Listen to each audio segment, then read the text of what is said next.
You know I don't play right. Just give me the word, You know I don't play right. Don't give me this. I'm gonna get back when I feel like. You know I don't play right. I'll put up a good fight. Just give me the word,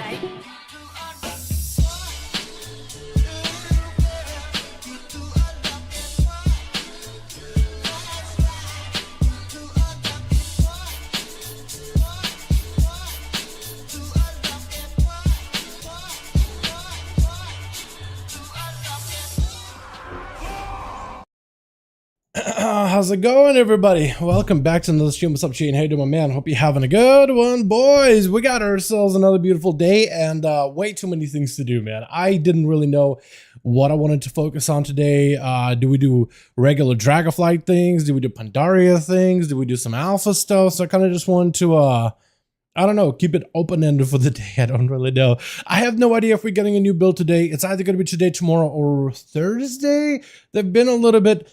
That's how it was back in Dragonflight Alpha and Shadowlands Alpha, and I think every other Alpha. Usually there's no like set date for when they do a build. It's kind of like when they have it ready, when they push it out, all that other stuff. And actually, I thought last week they were gonna... I was kind of surprised they pushed out a build, because wasn't that when Pandaria launched, right? Or am I wrong about that? Hey, Dal, regular DF plus Alpha. What's up, Rob? Yeah, I'm down for it, man. I want to open up my boxes. I want to get a couple of weeklies out of the way. I want to start trying to get my weeklies done, dude, because there's classes that I want to enjoy and want to play for now. I kind of, man, let me tell you guys one of my things that have been kind of, been on mind while we got this beautiful song playing in the background. So you know how so many classes are going through like cool changes in the alpha, right? Like mages, warlocks, to some degree rogues too. Like a lot of classes, what's up, Davey? A lot of classes are going through quite a number of changes, right? And some of those changes are actually like a lot more than how the classes play currently. So for me, it's been kind of weird to even play classes on live because they're changing on the alpha anyway. And it makes me want to, like, the more I play alphas, the less I want to play the live version of these classes, man. It's so bad, dude. Like, Man, let me tell you, once you play the Wither style of Affliction Warlock, the Wither hero spec and all that, you can't go back. You just can't. You can. Because then you're so used to your corruption actually doing good damage, your dots actually doing a huge portion of your overall damage, and then it's just like a game changer. Evening, what's up, Robert? How you doing, man? Hope you're having a good one. Assassin and Warlock, but the Warlock looks crazy. Warlocks look really good. I feel that's one of those classes that's on my radar right now. Like if I was in the market for a new class, and who's to say that a new expansion doesn't offer an opportunity to switch out your main completely, right? But yeah, it's crazy that 40% haste feels slow and reach a level to play remix when you have 100%. Yeah, exactly. That's true too. Yeah. But yeah, that's even rogues are looking really good over in the like. I kind of want to play the new spike for assassination. You know what I mean? I want to play the new spike ability. I want to do it. I want to play it. Also, does anybody know if world bosses are active on the alpha, or if we ever activated them? Because I kind of want to see if we could one-shot a world boss. I think we could actually do it, or at least we could one-shot a big old rare. What we can do is I can show you guys how I did that big assassin one-shot that I put up for like a clip on Discord and on Twitter, was it? Or no, it was in a clip in a video somewhere, right? Wasn't it? Hold on a second though.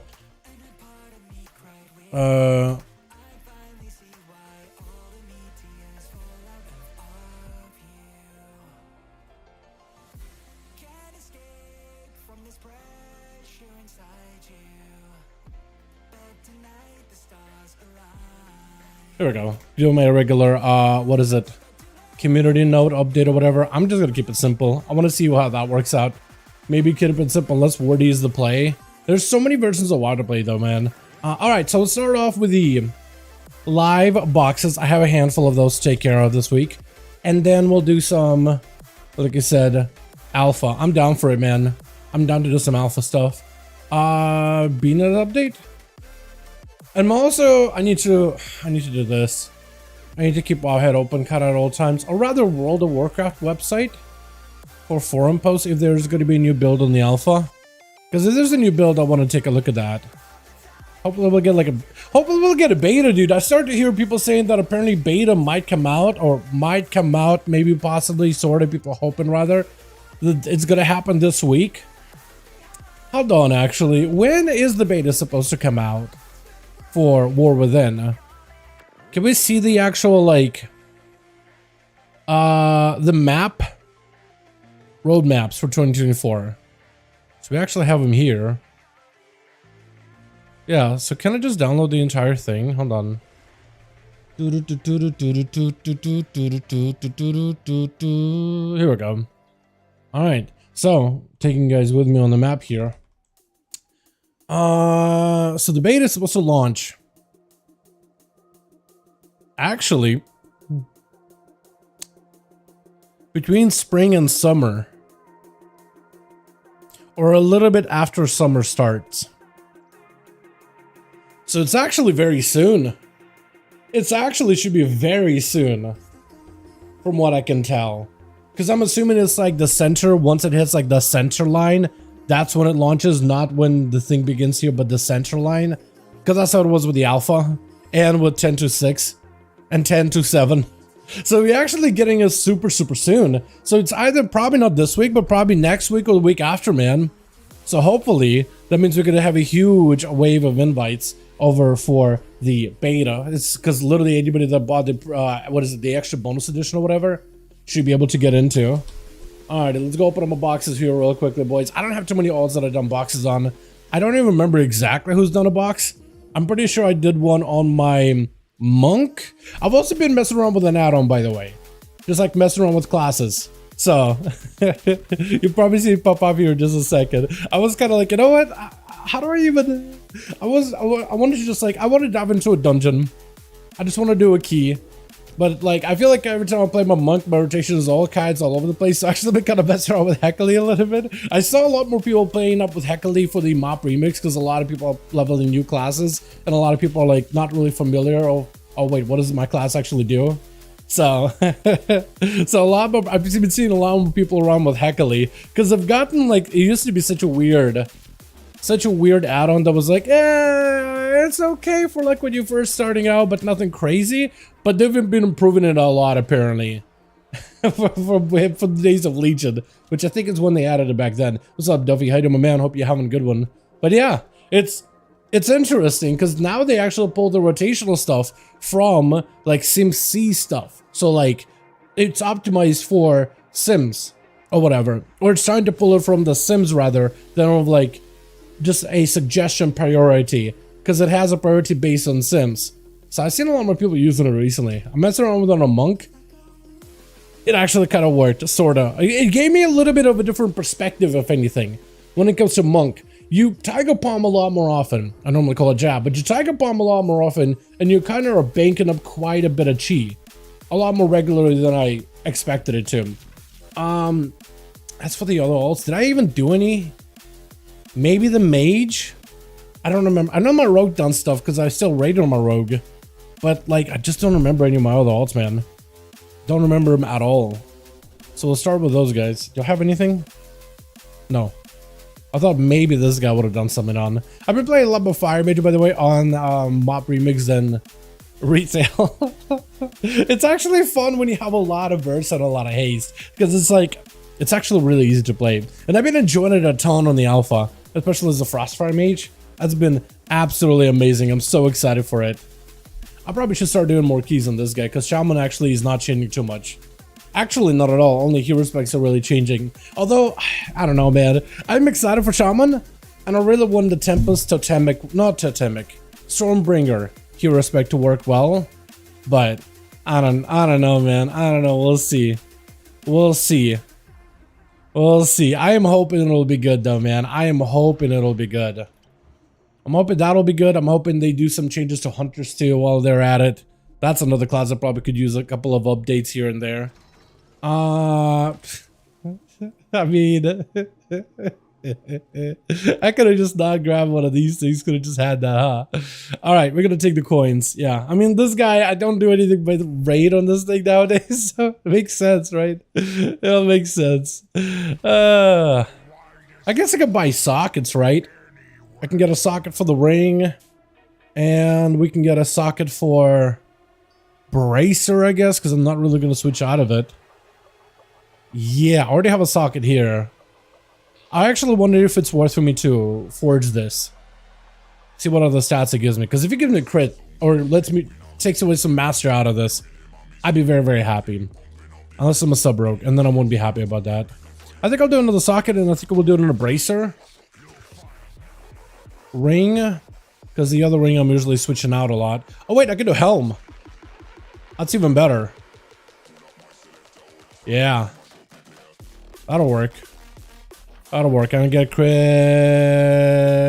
I already have those.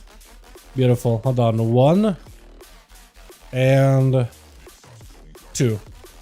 Alright. Beautiful. I've been playing Destro and I was wrong about which is the coolest.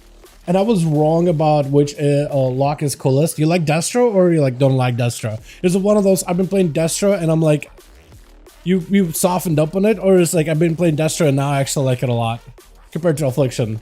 What's up, Dal? Hope everyone's having a good day. What's up, Mike? How you doing, my man? Boys, what should we do? A live key or just do some alpha stuff? What do you guys feel like? Otherwise, I got Pandari stuff I want to do, but that's just grinding mostly. Destro is awesome. Destro doesn't change too much, so I feel like whatever you learn to play as a Destro Warlock now, that'll end up transferring pretty well into War Within. Keys, always keys. All right, how you doing, man? Yo, rogue key or like old key, man? Should we just slam a quick 10 plus on a rogue? I don't even know how many keys I even need. I guess I could do a Vajur Vault and get that as an orange. It just will give me just a handful of score, but like, I don't know, man. I have not been pushing at all, man. At all. I've just been raiding on this thing. You know what sucks too? In some way, I want to play my rogue less. You know why? Because rogues are actually changing quite a bit more with it, unless you subtlety. Assassin's changing a little. Outlaw is changing quite a lot, actually. No longer having the Shadow Dance, but having 2 vanishes is very, very different of gameplay. Very different. Do it, tend to believe in the power. Yeah, might as well slam, yeah. Might as well slam through it really quickly. I'll do the Ripperman build. And you do a bunch of M+ to upgrade Steel Affiliate, do it to max. Yeah. Oh, speaking about Seal, aren't we getting another bullion this week? We are. I don't even like, the only thing I can maybe buy is a cloak from Sark, but you don't really want that as a rogue because it takes you out of stealth and it's super annoying. Как дела у тебя? Здорово, Cyberblade. Здорово, Dalaranчик, привет. Как дела? Cyberblade popping in saying hello. How are you doing for the day? I'm saying hello right back. All right, let's find the Azure. I don't even know what key do I have this week. Oh, wait, I don't even have one. Yeah. Azure 10. Can I do Azure 10 and above, maybe? 11, maybe? 11 probably. Wait, you need a healer. Never mind, that's not gonna work out. 10. Can I do like, I don't know, just open it up a little bit? I doubt that I'll be able to get into many of these, but might as well try, right? I might as well just send it. Send a couple sign-ups here and there. Oh, I get Druid Demon Hunter. Oh yeah, they need a perfect combo. I get it. I feel that. I vibe with that. Hola, what's up, y'all? Say hi to my man. Summer Day still raiding Kata Takes My Life. Oh yeah, is that coming out in 2 days? This week is the actual raid drop. I am so behind on Kata, man. I am so ridiculously behind on Kata. But like, I don't know. Have I even been trying for Kata at all? Dude, between Cataclysm, between Mists of Pandaria, between Live and Alpha, or the Streamer Realm rather, right? There's too many versions of WoW right now. And I kind of love it, but also I'm like, I want to do all these things at once, but I can only focus on a handful. And I hate that feeling, right? I just have the fact that there are options. Like if I'm playing Live, it means I'm not playing Mists of Pandaria, grinding my bronze, grinding my cloak. When I'm playing Mists of Pandaria, that means I'm not in the alpha trying to catch yet another dungeon and doing some testing, because there's still a lot. There's a lot of classes that I haven't dove into super deep, and all of them are equally exciting. And the hero specs thing, I actually kind of like exploring it, like the little minutiae details and stuff like that, right? Because I feel like I haven't explored everything on the alpha, and whenever I'm on the alpha, I feel like, man, I could be getting another character prep for War Within, because all these characters on alpha, like they're all just gonna be there for a bit, but like eventually I'll need to get some actual geared live characters. And it's just a cycle, man. No matter what version of the game I'm playing, I feel like I'm losing out somewhere. You know what I mean? Siege Shield max around 70k PvP, focus more often with haste. Wait, Seal Shield. Oh, you mean the Dalaran ring? It's pretty much 2 procs 1-1 and makes the tankiness. So it's like what, 2 procs a minute or something like that? 2 procs, 4 procs a minute? They put so many procs because 70k PvP is pretty good. So many versions condensed down to just retail remix. Yeah, you just gotta pick what you like, man.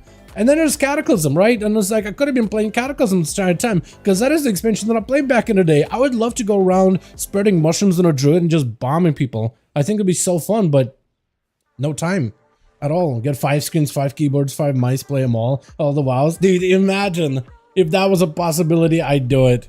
If that was an actual possibility, I'd do it. I feel like my brain is great at multitasking. Doesn't mean I'll do it well. It's like I can do it. It just was like, I don't know, 70% accuracy. That's good enough, right? 30% miss rate. But at least I'm doing all these things at once. But also imagine just the amount of dopamine overload you would have. Imagine stepping away from it and it's just like, man, you just constantly just see like gear upgrades, dopamine rush everywhere. As soon as you stick us 1 step away from the screen, you're gonna be like, wow, life, what is the purpose to it? It's gonna be depresso espresso. It's gonna be bad. Also, I'm behind on my sparks. Not like, good thing they had to catch up from the get-go. Not like I can craft anything. Look, I'm literally pretty much best in slot. I can't upgrade any of these things anymore. There's not, I mean, I guess I could get a craft about a cloak, right? Because mastery or whatever. But like, that's really about all. But it's like a slight upgrade, very slight upgrade. Because like, I don't know, what is it gonna be like? Oh, Admiral Versa, Admiral Crit. You already capped the, you're DRing those pretty hard. So the game is like, I guess mastery's all right at this point. We're so late into the expansion. Stats secondaries are DRing super hard. Now think about playing Holy Priest and Replay for the next spec, other than a decent spot on the alpha. So to figure out like whether something is good for like endgame on the alpha, too early. Right now, just how it is. It's a little too early. It's got to be too early until beta, until the release, and you know, until close to the release. That being said, I like what they've done with Holy. I want to give them a little bit of time until the Oracle hero spec is fully implemented, but there's a lot of potential there. I think it could potentially be really good. Not too many changes, but the hero specs do look pretty decent when it comes to actual like raid healing or whatever, which is probably what you're going to focus on. Oh wait, everybody's in Azure. Okay, so I'm just wasting time then. Paladin looks really good too. Retribution in particular. Holy Priest or Red Pally. I think you'll like Red Pally. The fact that wings attached to Wake of Ashes is going to make him kind of nuts. The fact that you can just crank that kind of damage constantly is going to be insane. I think you're going to love it a lot. Yeah, I think you're going to love that a lot. It's really, really strong. Just like it's early alpha, right? So I probably shouldn't say anything, you know, 100% with guarantee of, oh yeah, it's definitely going to be the strongest build out there or anything like that. But trust me when I say this, it is probably going to be one of the strongest things you've ever seen. Easily. Easily. It is really, really, really, really good. Really, really good. Yeah, I think it's going to be good. Unless they end up nerfing it by a ton. I think both of them are good choices, but if you want to pick one, I honestly would go with like... I think Priest actually looks really good between Shadow and between... Like if you look at the tab package, right? Holy, but then there's also Disc, which I think is going to be fun with a Void build. Or Shadow with a Void build is going to be insanely cool, very flavorful, and I think probably pretty strong too. I think Red... I think I would go if you prefer ranged or melee as a DPS. Melee, easy, Pally. I think they're both very, very close is what I'm trying to say. Pretty close. I mean, I'm thinking about playing Red or Warrior. I think you'll like, or Red for Wolverine. I think you'll like Red if anything as an alt. Like, you could always just play your main, which is BM, and then just play a Red in free time. I think you'll have a lot of fun with it. Alright, I'm gonna do one of these.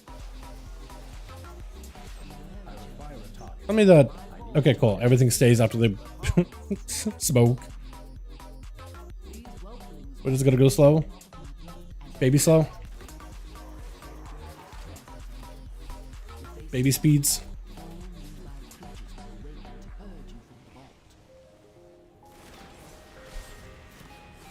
Gonna hope we live. Cut up to the healer at this point.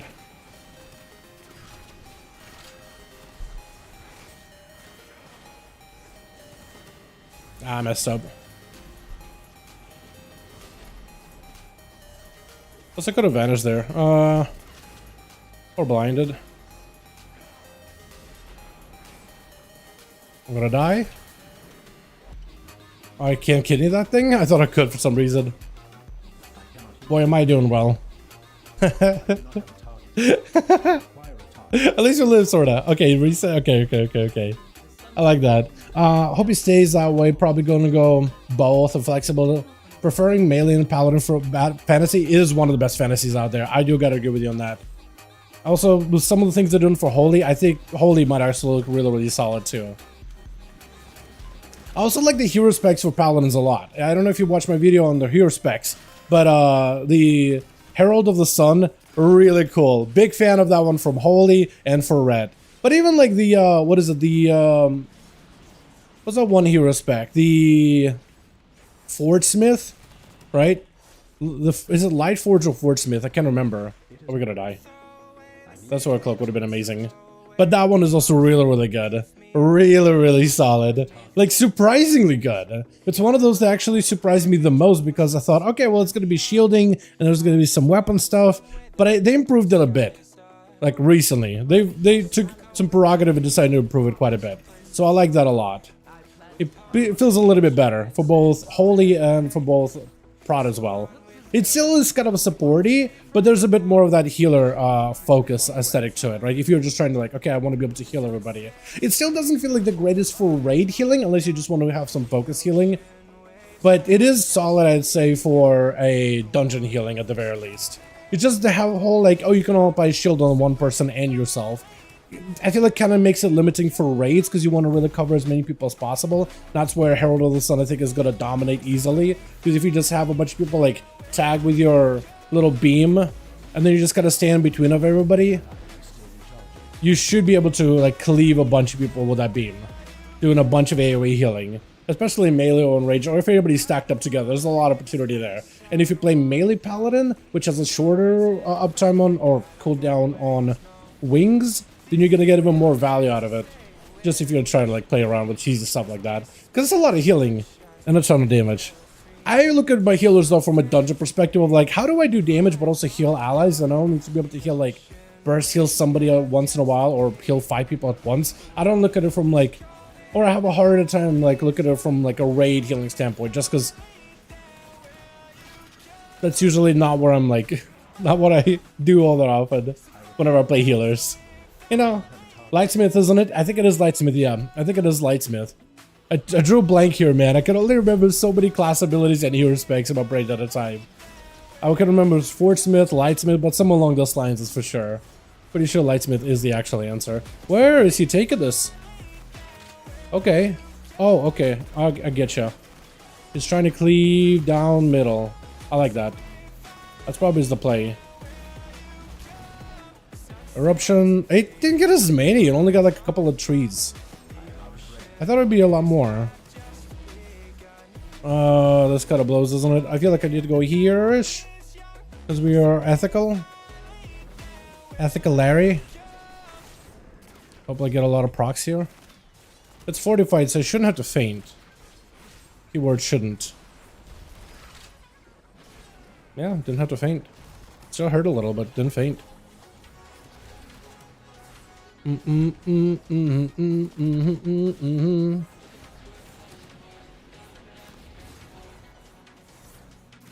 I got my trinket coming up in a bit. Except I got I probably should have moved it earlier. Just so he maybe could have aimed it further. I feel like he didn't move just so he doesn't like trip me with it. I'm hoping this will fine. I think we're fine. We're not fine. We missed one. That's okay. I'm gonna probably cloak that. Just because one tree, maybe it'll be okay. I looked at the hunter immediately. I was literally just saying out loud, maybe we'll be okay, and immediately looked at the hunter. Just like using him as a barometer. Like if he dies, then it probably weren't okay. Then we probably were not okay. Hunters, man. Oh, come on, Blizzard, do something for them. Hunters need a bit of a rework. They just need a bit more defense. That's all they need, like passive defense. Not leech, just some kind of DR, just something to give them a little bit more protection, or maybe like a shield they can build up from the damage they do, or something like that, right? I feel like they need something. And I think the new hero specs do help them a little bit. Dark Ranger in particular does. Also, you got the, well, sort of, kind of, the pack leader. Actually, no, there is a shield in Sentinel, so everybody but BM is gonna get one. Watching video turned out really cool. Hey, Corbreak, glad you like it, man. Glad you like it. Can wait for Alpha Beta, both DK specs. Yeah, I think you're gonna have fun with it. I think you're gonna enjoy it a lot. I think you're gonna enjoy it a ton. Where's this man? He's making his way over. He's scooting over. Dude, I looked at his health. I was about to be like, dude, what's your cloak upgrade at? My brain is so fried from the Omp remix. I literally looked at his health. I was like, where's the cloak, man? Because I'm so used to tanks having like 7 million health. No, 10, 11 million health. Or whatever. I ran with a Brewmaster yesterday for a full heroic of Siege of Wagamar yesterday. 10 million, 11 million health. Booty. Guy was named Booty. Literally, I remembered his name. I'm gonna remember forever. He carried us the entire run. That was an easy Siege of Wagamar heroic knocked out of the way. I just needed a terrace, throne, and I'm done essentially with the Pandari thing. Besides, you know, getting my character fully geared out with best of slot gear, and then just farming cosmetics or whatever. But I'll probably for cosmetics just by leveling new characters. I feel like that's even easier, honestly. Plus, it's an opportunity for me just to play specs that I normally don't play in like a very, very cheesy way or whatever. Is he gonna do both or just left side? Left side, okay. I'm gonna hope that he doesn't randomly turn these to us.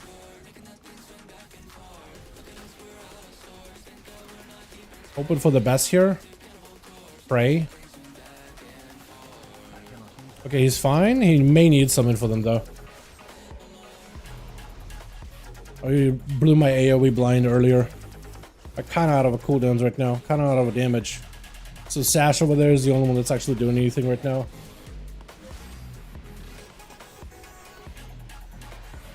Oh my god, yeah. Not having cooldowns right now. As the, what is it, 5 buff, keep it rolling build is cheek. Sash is dead. Can I stun them? Yeah, I can. I keep thinking that when they drop below 10% health, they're gonna get executed by Slay, by the way. My brain is so cooked after Pandora Remix. It's so cooked. It is so messed, man. Like in a fun way, but my expectations for the game are super unrealistic now. 100% unrealistic. I kept expecting fireworks to just fire out of my character any second. That's not a thing. Wait, does he actually want to do this whole top area? Are we actually going to do this or not, Skippy? Or... Skippy? Or pull? Do you want to shroud? Or just go this way? Okay. You just want to go this way. That'll work. Dude, I can't be the only one with a fire brain, right? After Mop Remix. I can't be the only one, man. Some of you guys are in the same boat as me. Actually, hopefully you guys are not in the same boat as me.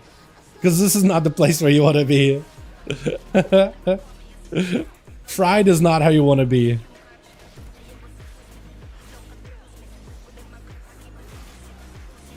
Somebody's going to put to sleep in a bit.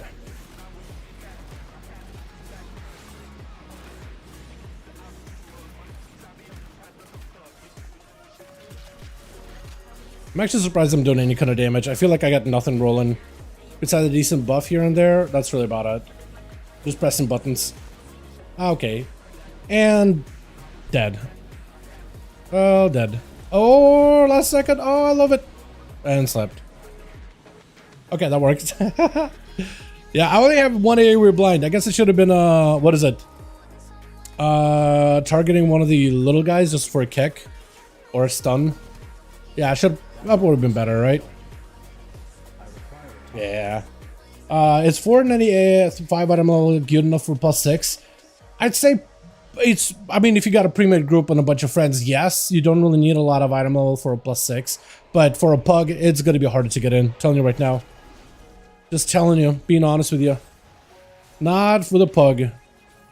Under normal conditions, yeah, you're fine. With a pug, probably not. I'd say like close to 500 is better. Kind of taking a shot in the dark because it's not a 6 anymore. It's a 16 essentially. Yeah, 500. Unless it's your key, and then it doesn't really matter. And then you could load your group up full of chads and you'll be fine. Like if it's your key, if you load your group up full of chads and you do like ethical plays in a key, like people are gonna want to get their what is it, aspect crest out of the way. So, yeah. I'd say you would fit a Druid of the Claw hero spec. But which one? I've got some thoughts. So it would fit into Druid of the Claw? Would it actually? Like as a talent? Imagine. Imagine if any of those abilities became a talent. That would be too much. That would be a bit much. I'm telling you right now. Alright, so we actually did the full clear here. I don't know if that's what you normally do in the Jura. Sash keeps dying though. Yeah, actually just so 4 of us. Just Sash is dead. Poor guy, man. Sorry, reload fast. Okay. Sash is struggling. But we're okay with that, right? Totally. Evening, my friend. Long time no see. Have you been playing Pandaria still? I am playing a lot of it, and brain is completely fried. But we got a heroic siege done. That was a lot of fun. I enjoyed it greatly. We essentially got carried by this Chad. Wait, they actually gave these guys a bit more of like a clear line now when they do the frontal. That was definitely not there pre-Pandaria. Pre-Pandaria days. Uh-oh, Sash dead again. Sash, no! Dude, Sash is struggling. Hunters, man. Oh, that is a little bit better to see. That's better than nothing, honestly. Better than nothing. Oh, he's gonna get knocked if he sits on the edge like that.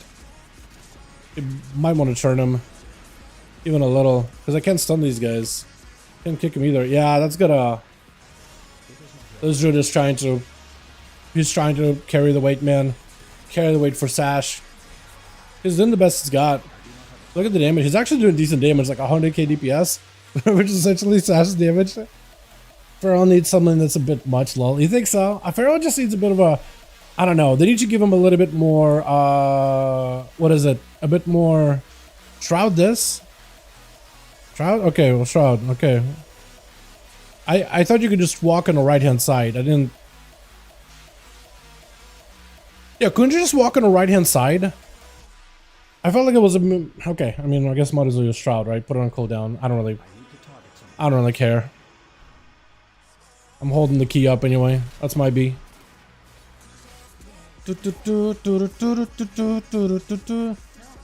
Pharaoh just needs like, they need to, I think they need to embrace and just give Pharaohs a bit more energy to work with. I know, or commit heavily into bleeds.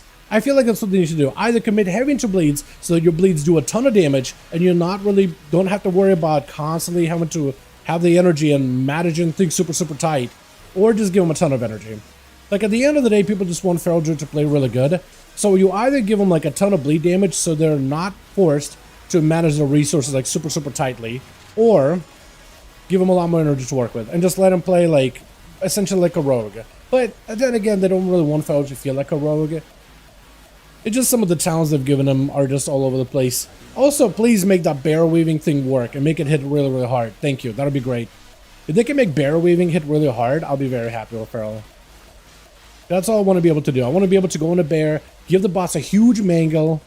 That not give me a subterfuge? Okay, Blizzard. Okay, I get you. I hear you. Alright, that's cool. You don't want to give me a subterfuge? That's fine. I vanished.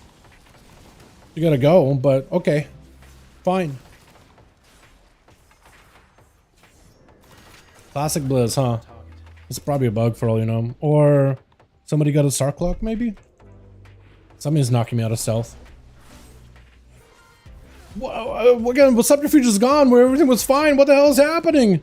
Oh my god, that's twice now. Twice in a row.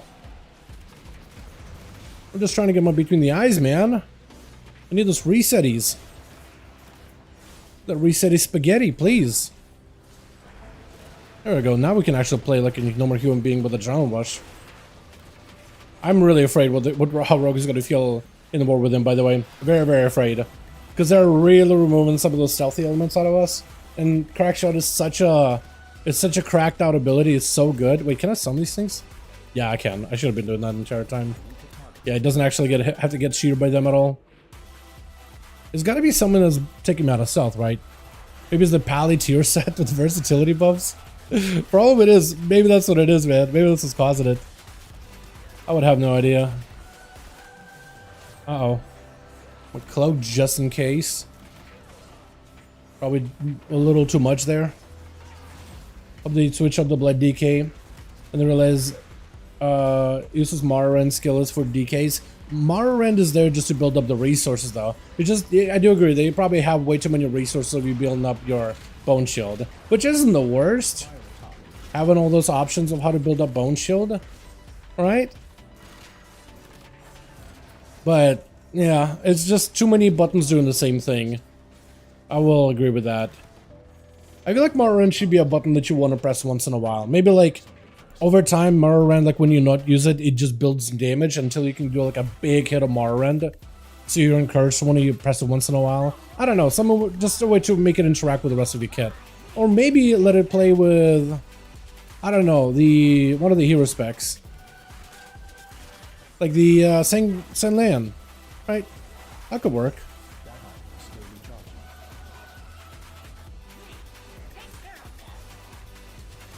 Where'd it go? That's an option. He's gonna slash or not. I'm gonna run.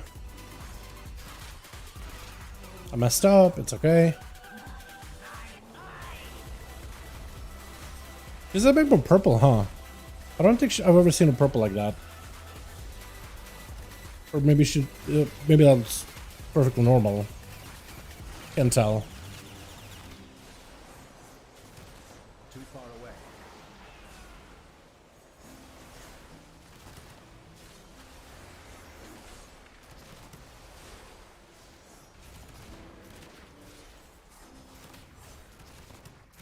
I must get closer.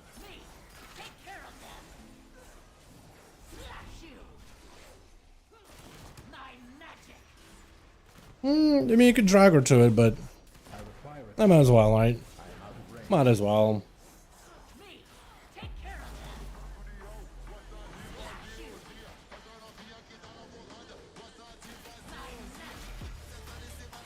Too far away. Probably should be focusing boss more than anything though. I messed up again. Sometimes I complain about, oh, why didn't I get my reset there? But that time it was my fault. 100% me. I should probably be on the boss. 100% on the boss.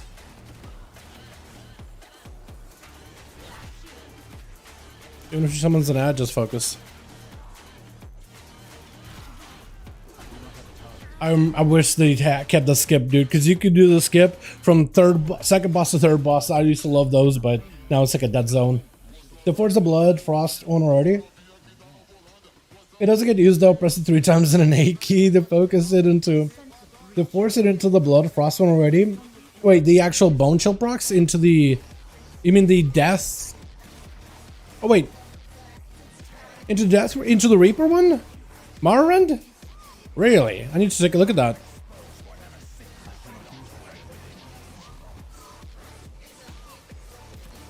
Where? I'm trying to think of a talent.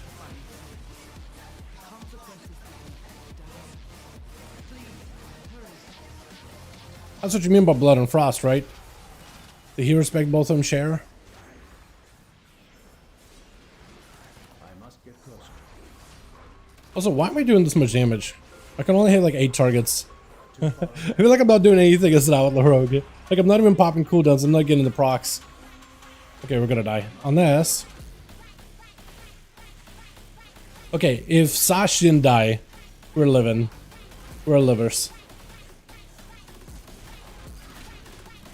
Again, Sash is our barometer. If he survives, we survive. You only as strong as your weakest link. And I don't want to we'll call him weak, but like survivability wise, he's definitely on the weaker end.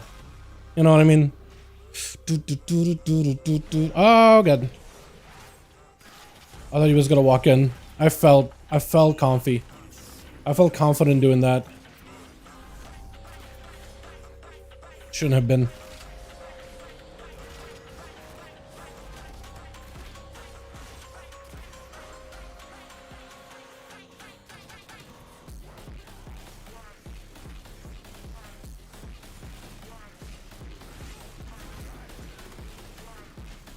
I really wish I had better calm point generation right now. Ah, that sucks.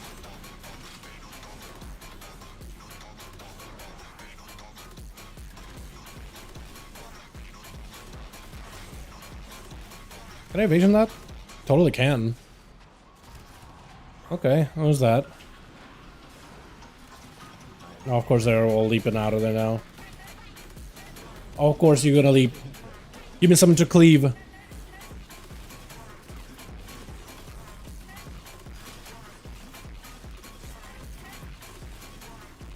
Let me catch a reset real quick, please. There you go.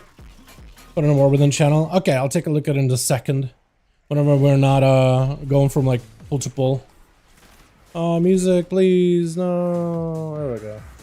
Oh, crap. Alright, that didn't hurt a lot. I felt like it was gonna be as bad as that one, like third boss of Black with Hold.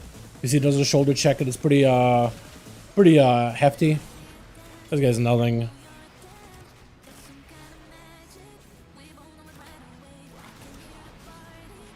Didn't these guys used to be really, really scary back in the day? Season 1?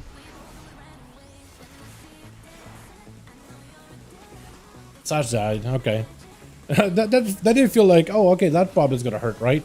All of us survived by Sash. Again, the man continues to be the barometer of what is dangerous for us and what isn't. Poor guy. I'm actually having a lot of fun, by the way. This has been like a really refreshing, like, just go in and have some fun. With the spec, because I don't really get to play my Outlaw Rogue that much on the alpha, just because Rogue is just in a weird spot right now. I feel like we're just going to be on a bit of a back burner before they like really get us looking solid. If that makes any sense. Just because it feels like a lot of our talents are just all kinds of wacky. Or like the whole design of the spec is all a little weird right now. Because they're like, oh, well, we don't want you to have Shadow Dance, but it's like, now I can do Vanish, Shadow Dance, or Opener, then Vanish, then Shadow Dance, then Vanish again. So your stealth windows are really scuffed. So like, what are we gonna do? Are we gonna go to Crack Shot? Are we not gonna play Crack Shot? Are we instead gonna play, I don't know, Green Skins again? Right? What are we playing, man? How are we supposed to approach this? Do we really need that extra, or did it just accidentally pull? We'll find out in a second. Sash!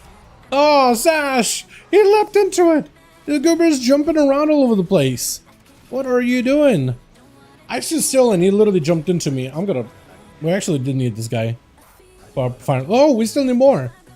There's a frog. Can we just kill the frog real quick? Or just do the boss? Kill the boss, come back, kill the frog? Pull the frog into the boss, maybe? Can we do that? I should probably could have done that, right? I think I could grapple across and maybe like have a frog spawn on us. That won't kill us, right? Hopefully. Then make it costume, make it consume bone chill to empower its damage. The gameplay feels better on single target. That could be interesting, right? That could be a very interesting. Yes, it's a resource for defense, but if let's say you're not actively tanking, that could be interesting.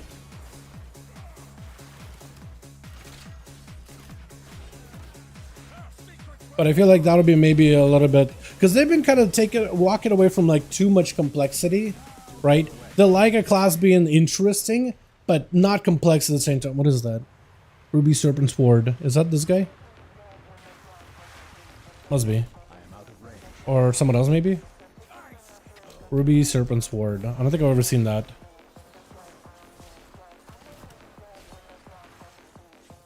Thank God for the 5 buff, man.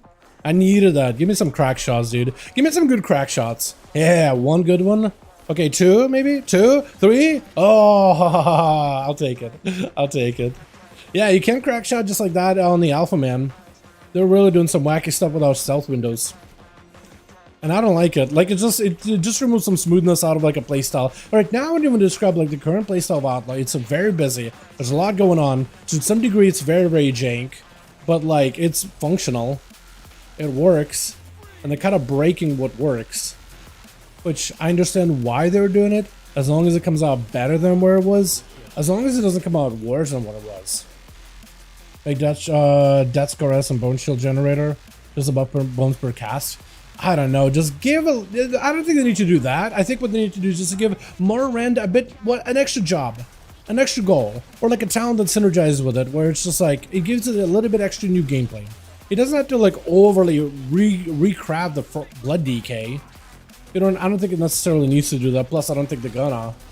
You're not a Warlock. You're not a Mage. You're not the right class. Wow, crack shots. Ah, that's fun. I'm a simple man, dude. Can I crack shot? Yes. I just want a pistol. I just want to pistol whip my bosses into the dirt. I just want to pistol whip a bunch of geckos into the dirt. Can I do that? Is that ethical?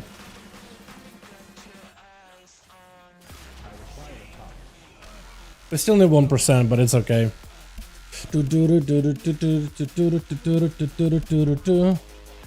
Dude, having full best in slot. What is this? Ruby Serpent Sword. Like, it's got to be him, right? No. Is it a... Is it him? I don't know. Somebody keeps buffing me with Ruby Serpent Sword. Is it like a enchant, maybe? Like a fiery enchant?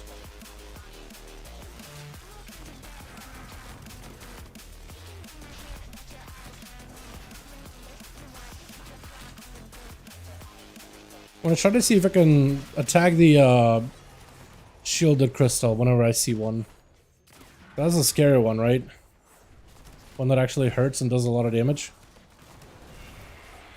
Yep.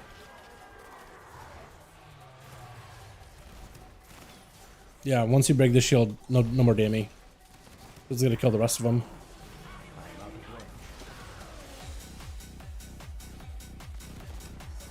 What do we do? Just sit? Oh no, we move. Okay. Tells you how many times I've done this place, dude. This is a sheer number. Found you. Ow, ow, ow. Is I hit on the wrong one? I think I was hitting the wrong one. Oh no, that's the one.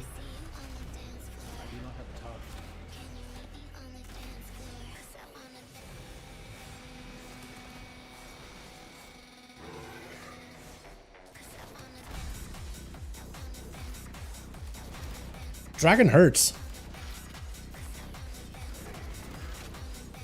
Kind of surprised he hit the tank as hard as it did. But again, tells you how many times I've done this place.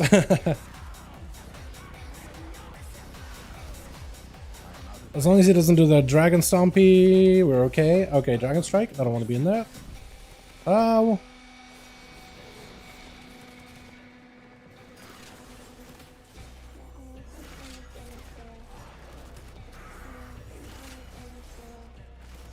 Oh, we got hit.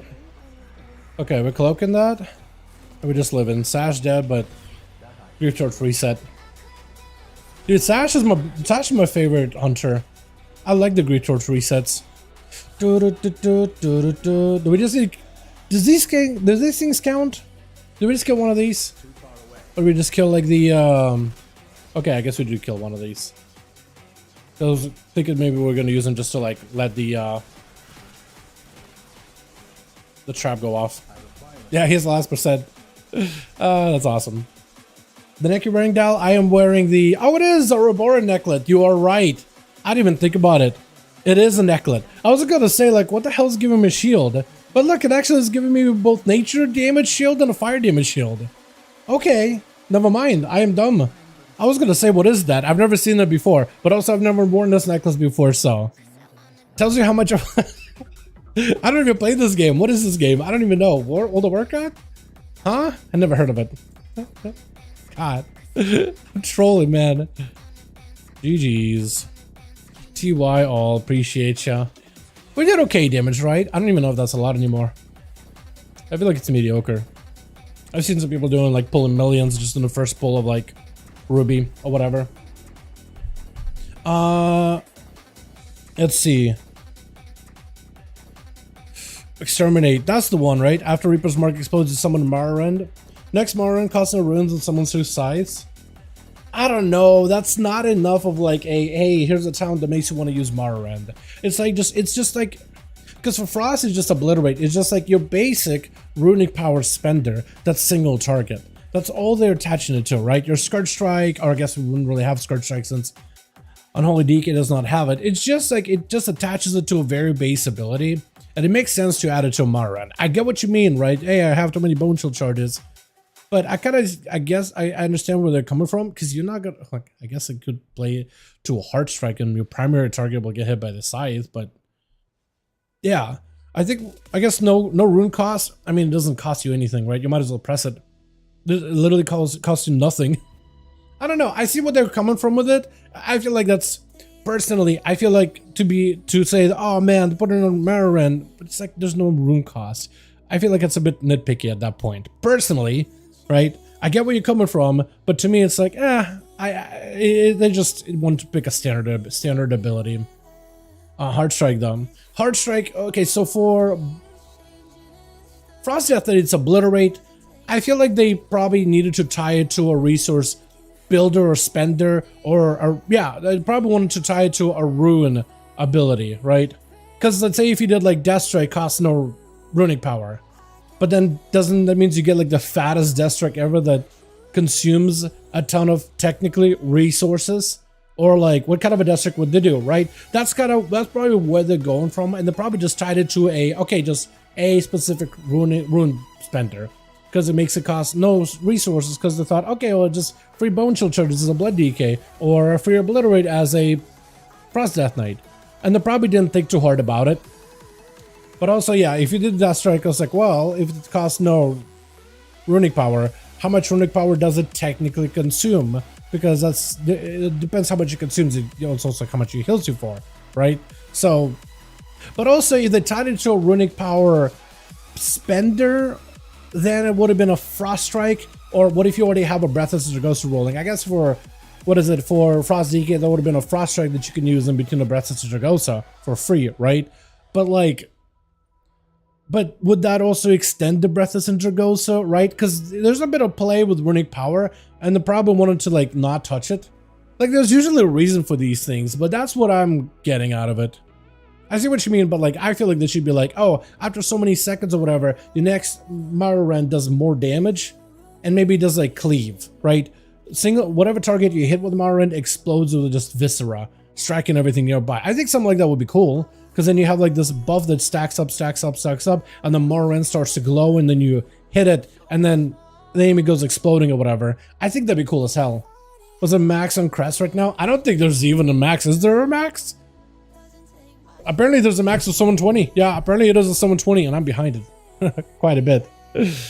Cold Hard, but from our end, kind of like that, yeah. But they can maybe make it work off of like every time one of your dots ticks, it has a chance to give Morrowind a charge. And once Morrowind reaches like 20 charges, it hits really, really hard, and it does some cleave damage. But there you go. You got some interactive gameplay, right? You spread your dots, and then your button can become a thing that does a bunch of AoE, and an AoE you get to use it pretty often, and it gives you a bunch of resources, right? They could even add it like, oh, it doesn't cost any runic power, or it costs 1 less runic power. And there you go. And then you have like a bit more interaction with the ability. I don't think they're trying to like complicate the, I think they're really, really trying to focus on not overcomplicating classes, or not overcomplicating, I think it would be a better word. Like, there's a difference between like needless complexity, complicated for the sake of being difficult, and then the complexity of like mechanically interesting, right? There's a bit of this curve to it that's like a little different now. And I feel like they're trying to really stray away from adding more things for you to have to bog yourself down with, right? Adding like a unique mechanic or like a reason for you to use a certain ability, perfectly cool with it, right? Like the way that they change it in, let's say like Shadow Priest with the Voidy hero spec, right?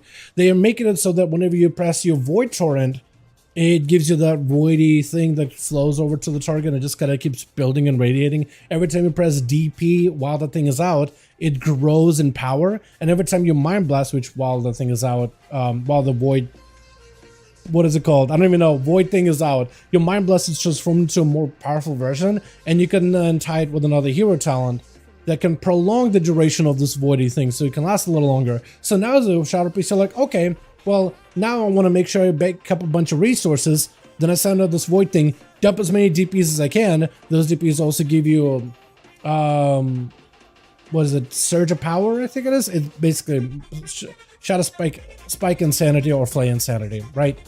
So they give you those, so you kind of want like, okay, well, I want to plan around to get you as much use out of that. But also, I want to make sure to bank like at least a charge of Mind Blast and get as many Mind Blasts inside of this window to prolong it. So now you have like a playstyle where you're timing around this every 30 seconds and using the same abilities but in the slightly different order to maximize the output of this void thing that you spawn. That's cool. I think nothing wrong with that. You're not making the playstyle more complex. You're just giving players reasons to delay certain abilities until the right window and then prep for that window. And I feel like that's perfectly fine. But I think what happens a lot is usually a lot of the times they end up overcomplicating a playstyle where it's just needlessly complex, not interestingly complex. Because there's definitely like a fine line between something being interesting and something being like super, super annoying to play around. And I think that's what they're trying not to do, is try not to be annoying. You know what I mean? Is this renowned stuff? Dragon House Supplies? Thank you.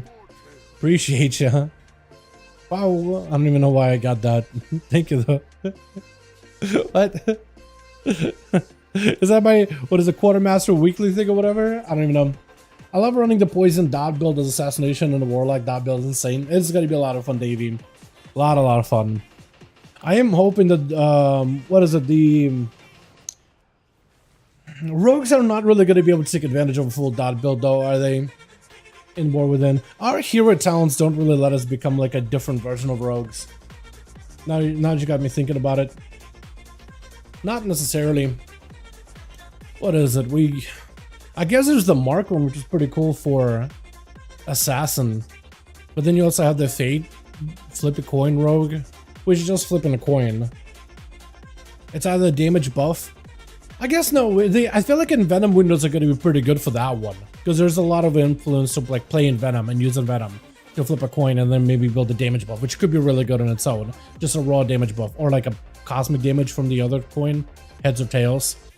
The other one is, I feel like the other one could be also really good. No, the other one does have some dot potential. It has a bleed potential. It can make your dot do a bit more damage. And there's a little bit more like, okay, use a bunch of finishers, but they're not like as specified as that of like a Warlock with a Witherlock, right? Witherlock, hey, you get a fat dot that does all the damage for you. Have fun.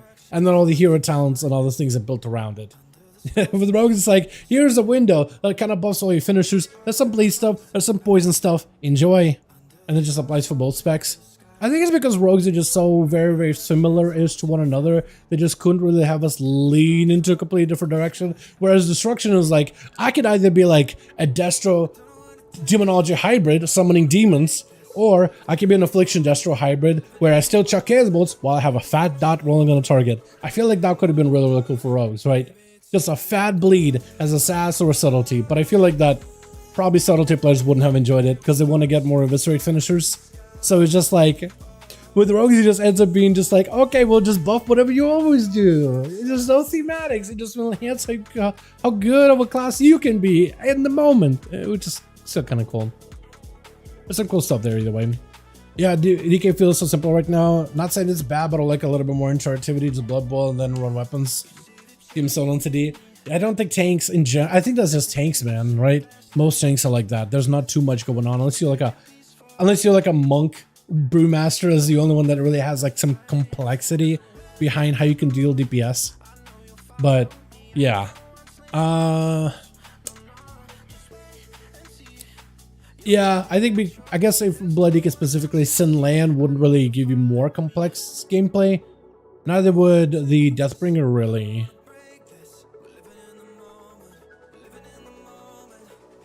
But that is how it is for DKs though, all of them really. Like all the hero specs don't really like completely change your gameplay though. I don't know. I feel like the hero specs for DKs work, but that depends what kind of gameplay you expect out of it. Yeah. Yeah. I guess one thing I would say is going into War Within, don't expect your class to be completely wildly different. They're really trying to stay away from having you relearn it all together. Unless you're, again, like a Warlock or a Mage who is going through some fundamental changes and some real restructuring of your hero talents and your entire class talent tree and whatnot. There's some cool stuff there, but yeah. I think for the most part, they are not trying to have people relearn how to play a class, you know, from scratch. They're not trying to do like a, you know, going from a range hunter to a melee hunter revamp type of deal. Or I guess, what is another class in Dragonflight that felt not even the same? That felt completely different, besides like Evoker. Who had to relearn the playstyle? I guess Rogues in a way, throughout an expansion. Yeah, I think Rogues really. No, Shadow Priest too, that's another one. That's another class that keeps going through like a complete revamp every single time. Demo, just maybe to some degree. No, I mean, I'm thinking of like Demo. Back in BFA, you saw some of the imps and you played around Tyrant. Back in Challenge, you summoned a bunch of imps and you played around the Fatty Tyrant. And that's kind of how you walked into a Dragonflight. You summoned imps and you played around a Fatty Tyrant. Later down the line, they started to give you more options. But no, I would say Demonology hasn't really changed too much. Shadow Priest would be a great example, yeah, because the way they played in BFA compared to Shadowlands, compared to Dragonflight, it went through changes. I mean, it went from being able to have a Mind Seer to then having like a Mind Seer Searing Nightmare and then remove that entirely and now you cleave with your dots? That would be a great class. Yeah. That one would be, I think, the example that I would point to, probably. Alrighty. Do we do some alpha? Do we do some more keys, boys? Because otherwise I could get some more gear on my characters. Man, I don't know if it's possible. I guess I would do it. Palin as well, Dalaran. Reds didn't change too much though, did they? Like, you're still a Crusading Striking, Judgmenting, Judgment still buffs you finisher, Blades Justice. There is a talent rework, sure, but it doesn't really change your buttons. It gives you some more new intricate things you can do with your buttons and cool things with your buttons, but it doesn't necessarily change like the core, right? Because I'd say like a big change would be like Rogues and us going Crackshot build. Or Shadow Priest, or I guess if we were to say like Demo now versus Demo in War Within, that's a pretty big change too with demons. Oh, what is it though? No, not that big. Definitely different, but not like a huge relearning a class from scratch kind of deal. That's what I mean, right? If you haven't to relearn the class completely and it doesn't play nearly remotely exactly how it was, like, yeah, you have, even if you have like some familiarity in terms of that's a Sinister Strike, I remember that button, but now the way I use Sinister Strike is completely different type of deal, right? I don't know. To me, it's like, I guess I have a different, like, I guess I personally have like a different level of like, okay, if it, what line does it have to like cross over where I'm like, okay, that's completely different. Jester's clearly busted for PvP because I'm hitting 400 DPS in full PvP gear. I mean, you probably have like decent, I was gonna say you probably have decent stats for it, but I don't think versatility is a decent stat for Jester, is it? Pretty sure mastery is the play. You probably have a lot of haste though, but it's pretty good. I think I like it a lot, Wes. And I think you like it a lot in War Within too. Especially if you like the current Gesture, Chaos Bolt, Chucking, Rain of Fire, Destro. I think you like it with the Demonologist. Diabolist. I can't even get my abilities right. I think you like it a lot with Diabolist, that's what I'm trying to say. It's so good. What do you guys think? Another alt out of the way? Because I could. I haven't done my Evoker in a good bit. And that class doesn't change a lot. I need to play more Evoker and I need to really start diving into the hero specs of them. Shaman also doesn't change at all. I really should play Elemental on the Missa Pandara remix, shouldn't I? Because you could probably do like a full mastery build and like 100% mastery at all times.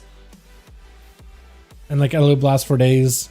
Oh my god, that'd be so good. I kind of want to try that now. Soulfire is clearly another way for PvP. You can do quite a bit of damage, but you need a setup. It's a lot better for duels. That being said, oh buddy, it's gonna be so good. Hold on. When you can, let me show you a talent that's gonna make Soulfire good. Hold on a second. Let me show you what talent's gonna. Soulfire is gonna be good in War Within. Trust me, 100% guarantee this. I guarantee you this. I am confident. I love Destra, and there's a 18 teeny tiny talent here called Decimation. How good of a talent name is that? So, Soulfire is going to be way down below here. Don't worry. It's like, oh man, it's so far away. You're going to be able to easily talent into it. Trust me. There's a lot of like talent points for you to go around to get all these points working. Trust. But this one right here, Critical Strikes, any ability that crits, has a chance to reset the cooldown of Soulfire and reduce its cast time of your next Soulfire by 80%. And what you can also do is with Backdraft,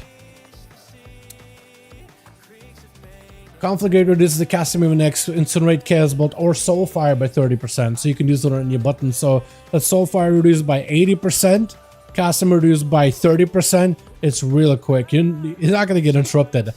Roaring Blaze is also going to make that ability to do 25% more damage. Immolate, Incinerate, Channel Demon Fire, Soulfire. 25% more damage from that. And Backdraft increases the chance for your Soulfire to crit by 35%.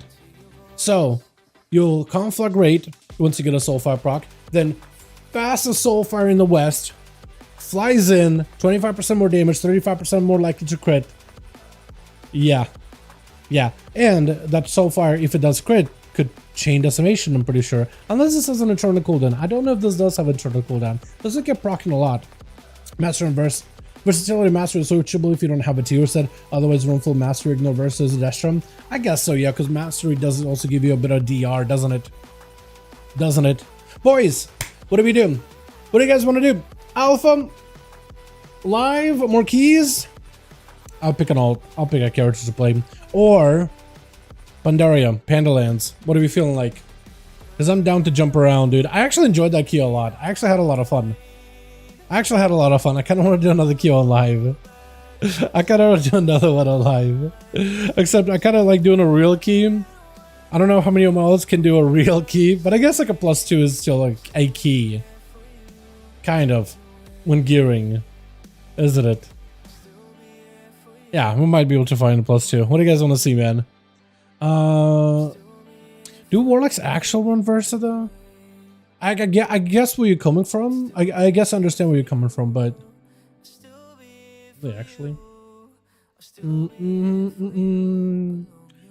God comp, man, why Blizzard? I know it's last season. I know you brought every tier set, but like God comp is running amok again, man. Can we not? Can we just not? Ace crit Versa. I guess you could go Giga Versa. I guess you could. But it says here Bastard for the most part. Keon alt. Alright, what's up, Sally? How you doing, by the way, my guy? Season 3 run full master Haste Versa. Did we actually? Or did you guys actually? I would have no idea. Wait, we can find out, can't we? Hold on. We have logs from season, what is it, 3? Logs. Give me log. Any classic you guys want to see while we're at it? Season 3 rankings. Dastro Warlock and Yogs. Only Yogs. What the hell? Okay, well, I mean, we can kind of figure out. I guess we can see what stats people ran, right? Do I just go like this? Haste crit? I can run haste crit. Crit Versa. So there are some people that did run Versa by the looks of it. Locker. Oh, Locker. Oh god, I forgot how hard that ability hits. That's so wacky. Yeah, it looks like you're right. Haste Versa was the play. I guess it depends on the build because the other guy looks like he ran a lot of crit haste or something. This guy. It's just one key. So it's not like indicative of like how people played, but like they're some of the best players with the highest logs out there. Haste crit. So this guy ran haste crit with a decent amount of Versa, but a lot of haste crit focus by the looks of it. 5,000 points. That's not a lot nowadays, dude. 8,000 is like a number. Kirika. Let's go with this guy, right? Big AoE, unless it was the same guy we looked at earlier. Just taking a smattering. Not indicative. Big haste. Like crit and Versa mix. So maybe like it was a mix of both. Love guy. Let's take a look at him. I'm just trying to pick different names, man. Just to see what kind of gear they're at.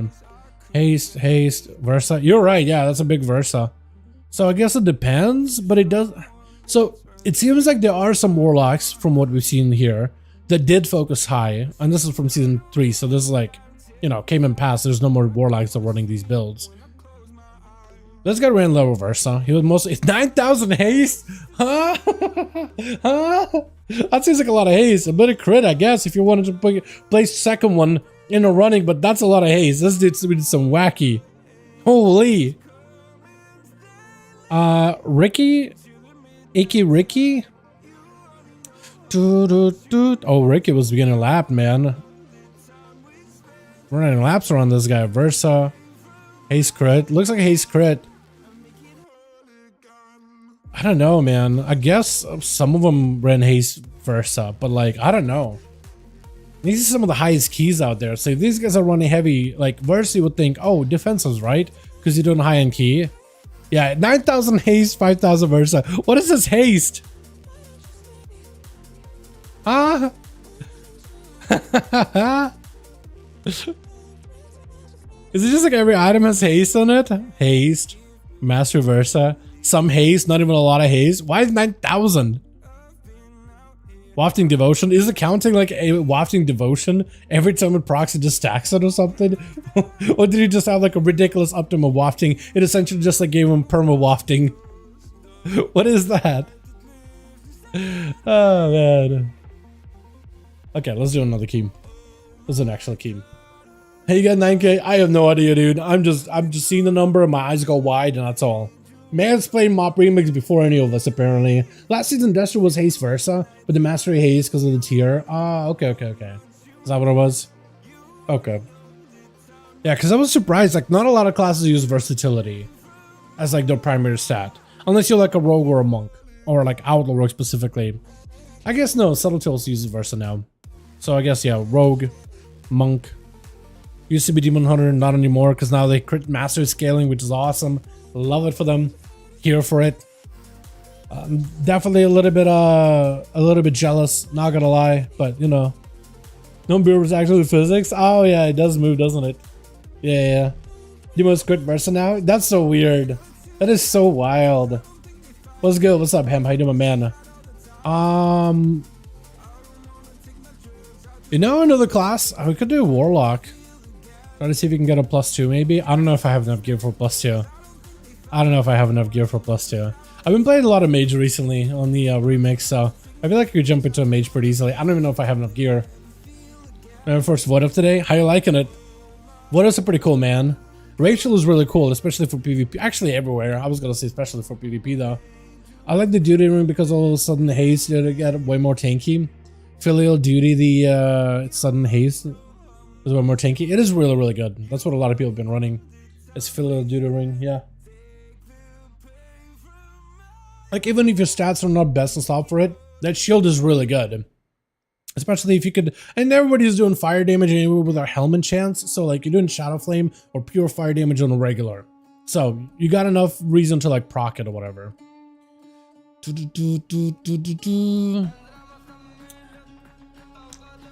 feel like I'll do Destrum. I feel like there's just not enough in Fire Mage right now without Sun Fury or without Frostfire, which is so good, for me to like really enjoy it as much. But it's really fun. It's just very, very gear dependent. I don't think I have the gear on that thing at all. So we'll get this guy done. What's my item level? I could probably do a +2, right?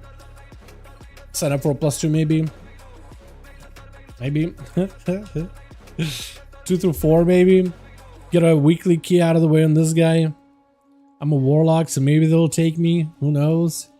I'll try to join this random dude in no kit. Probably not a good key, honestly. No kit is probably no good. Honestly. That's probably my mistake here. Arcane Mage? Arcane Mages are pretty good. I love me some Arcane. Are you excited for the War Within stuff that you're doing for Arcane? I don't know if you kept up with it at all, but it looks really good. It looks real good. I'm very excited for it. By the way, also, I kind of love that Illidan, at least it doesn't look like it's any less populated at this time of day in Valdraken. You would think everybody would play in Remix, but this place is still fairly populated. People still try to get all the retail stuff out of the way, but it's kind of awesome. Share talents? Sure. I don't even know if these are the best talents for keys. This is just what I have from a while ago, I guess. Oh, by the way, this talent tree, oh man, look at this talent tree. Oh, I feel like there's not enough talent points on the right, man. 2 points here, 2 points here. 2 points too. They end up cutting a lot of those 2 pointers out, and so everything is 1 talent point, and you can go all the way down the talent tree, pick up all the things you want. Hell, you could grab all of this and grab a Soulfire and the buff for Soulfire and the Shadowburn just for funsies. Oh, it's so much better over on the alpha. This is one of those things, like whenever I play characters on live, man. Throne of Thunder MOP rep changes. Change the rep gains from Throne of Thunder remix with Panari and making boss award 1,000 rep instead of 300. Yo, they're buffing the rep. I'm cool with that. I gotta do some more Throne of Thunders apparently. That's awesome. Level against somebody else, Dal? Yo, level a bunch of them in WoW remix. It's actually so fast. It is ridiculously quick. Especially if you just like, you just want to have a fun version of the class, and then you'll just like, doesn't matter how you're gonna play, just gotta really start working on learning it once the real life comes, once War Within comes out. I think it'll be fine.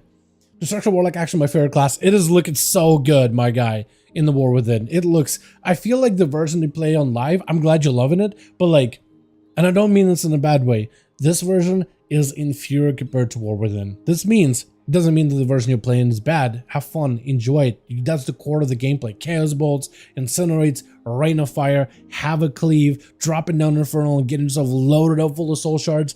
That part, all of that is going to stay the same. None of that is going to change. So, which way are we going, by the way? Which key is this? Ruby? Ruby. So all that is going to stay the same. So you're learning the basics will mean you'll get a huge upgrade going into War Within, and you're going to love it. Like, from very little time to spend with it on the alpha, because I feel like unless I'm playing that class every single day, I'm only just scratching the surface that way. Also, I just saw Ray, I was like, dude, every fiber in my body wanted to go slay that Ray real quickly. Mr. Pandaria broke me. Oh my god. I'm gonna guess we're all inside, huh? But yeah, it's only gonna be better from there, man. It's a lot of fun. It looks really good. There's some cool gameplay elements. Hero specs are gonna be really good for it too. The hero talents and everything. I think you're gonna love it. It's gonna be an awesome class to pick up, man. Hell yeah. But like learning the basics and social management right now is gonna definitely help out. But just being able to play around with a Wither, Immolate, and a full-on Cataclysm, I think you're gonna have such a good time with that. Or whether you're playing just a normal, whatever build you want, craft whatever you like, and then slap a Diabolist on it and just get those demons popping in here and there. That was also gonna be really good too. I think that one's gonna be the most like flexible in my opinion. Level 8 characters, I'm stuck right now. I feel, man. I feel sick of it. Yeah. I mean, what you could do is to grind out if you're playing like a bunch of characters in mob too. If you got a bunch of them leveled, you could just keep grinding a character, do a couple of raids, couple of dungeons, or just focus down on the character on live and just, you know what, let's just get some gear, max out the character. You know what I mean? That's also really fun because I remember doing that for my evoker for season 3. It was. I think it was for season 3, but yeah. Let me also switch up pets. Wait, don't I mean summon them on anyway. I should have grabbed the hat when I was on the train post. Oh, aren't we getting a new train post like very soon? By the way, we are on Saturday on our Duels Day, or rather Duels Day, more like a ghost town, right? Let's be honest here.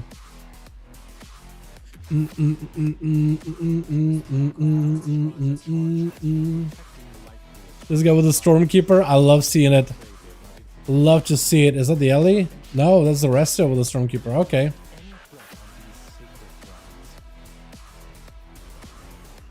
I really want to do like a little bit bigger here, but this will work. I'm alright with that. Uh-oh.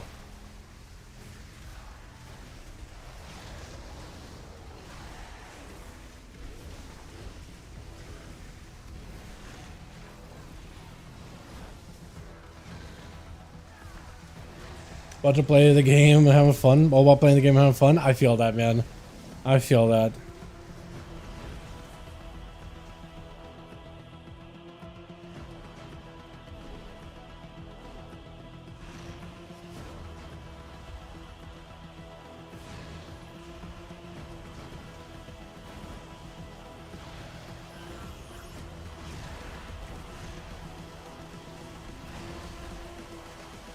I am going to miss the blasphemy stuns by the way of Destro. That is going to be going away though. That is going to be a bit of a thing over the past. So like constant crowd control that you're doing every time a blasphemy joins in randomly. Like the red infernal, or I guess mine is purple. Or no, it is red. It's just a purple like aura or whatever.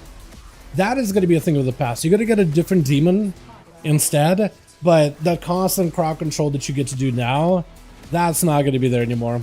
Which is I think going to kind of suck though. I think that is going to be a little bit of different. Like maybe not in the best way. That is gonna feel like a downgrade, I guess. Poor guy. Is that a marksman? I just noticed.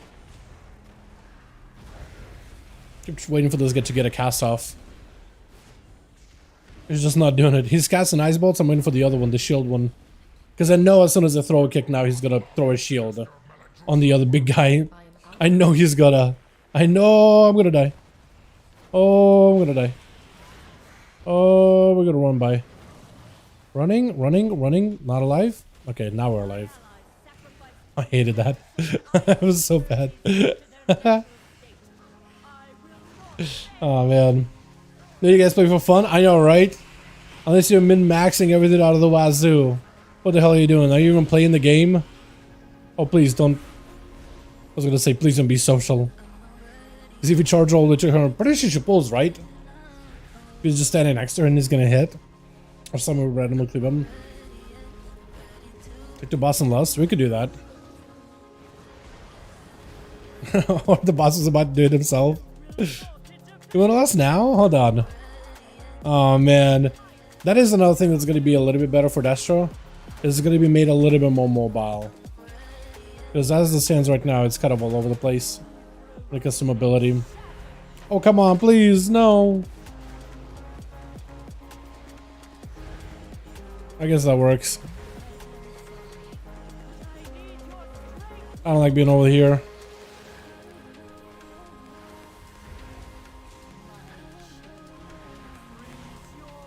Try to see if we can stun him, maybe. Group them up together, maybe. I don't like my portal position at all. Also don't like how I got a Wupling after me the entire time. But then again, I did hit him with a... What is it? The Havoc. So I guess I did ask for it.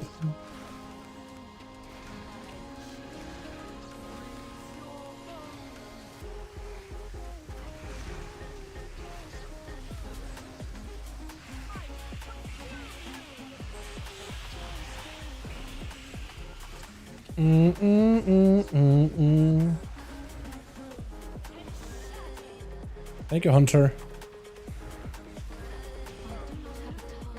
I really miss being able to just send out a soul bolt, or not a soul bolt. What is it called? Soul fire. I do love doing that though in the alpha. It's so good. Nothing better than some fireballs falling out of the sky. True. That is going to be kind of, you know. That is going to be a playstyle that's going to move forward. I was really hoping, man, they would separate the Inferno and Cataclysm. Although they changed Inferno a little bit, aren't they?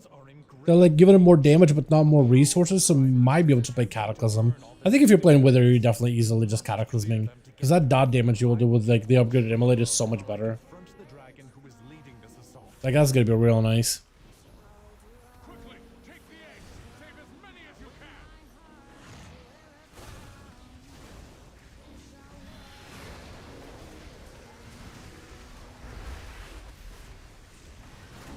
I also want to see next build. I'm gonna die.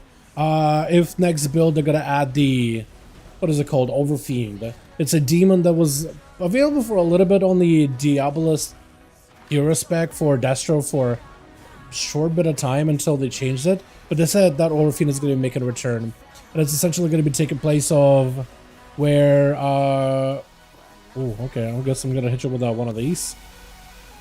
You can run out. I guess you're my perma control target. I'm gonna try to see if I can focus you a bit whenever I can. Ow.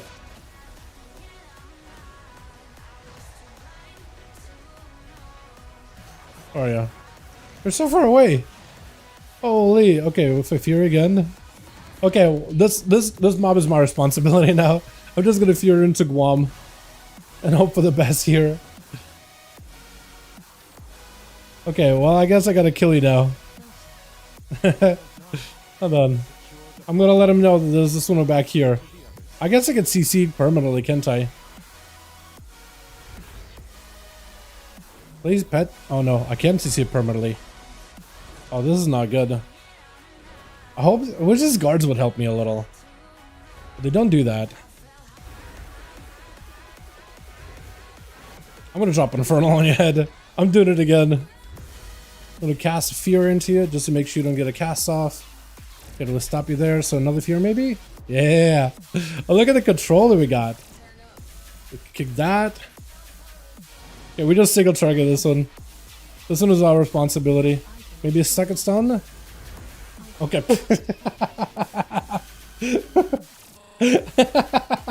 That was not the play. These guys did not even pay attention. They were just like, alright. They had no idea where I went. They have no idea. You know that meme of like a guy at a party and he's in the corner, everybody's hanging out and he's just there in the corner by himself. Like, they have no idea something. They have no idea that I'm soloing a flame. I noticed a flame dancer, a Cinder Weaver in the back. That's me, bro. They have no idea that I'm soloing a Cinder Weaver.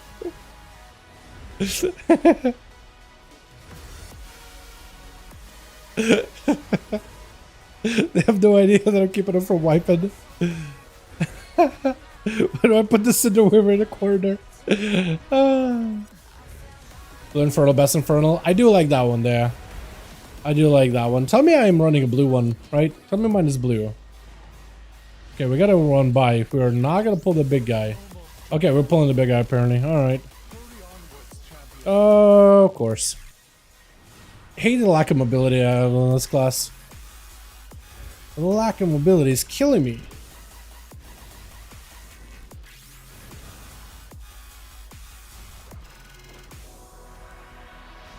Although it's a weird consequence of playing Diabolus on the alpha, but there's one of those abilities, you know how you summon the big demons with Diabolus, right? Every bit. Every time you spend a little bit of resources, or soul shards rather. I guess that is resources. But you eventually can summon a Pit Lord, and Pit Lord gives you like an upgraded version of a Chaos Bolt. That's like a meteor falling from the sky. That ability you can cast it while moving for some reason. That's both terminology and Destro. It doesn't actually say it in the tooltip, I don't think. I don't think it says anywhere like, oh, you can cast this while moving anywhere. But you can. It's pretty awesome. I like it a lot.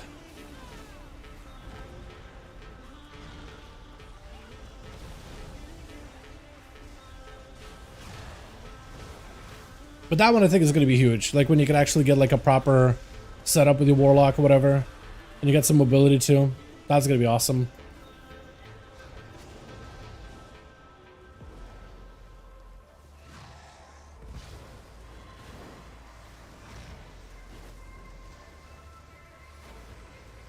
Tell me I'm out of that.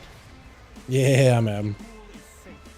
80k once and wait, 80k BOE in Kata? Yo, huge. Big money maker. Is 80k a lot in Kata?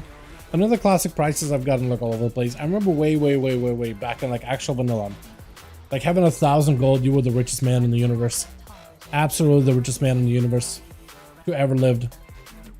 But nowadays it's like, it's just all over the place, you know?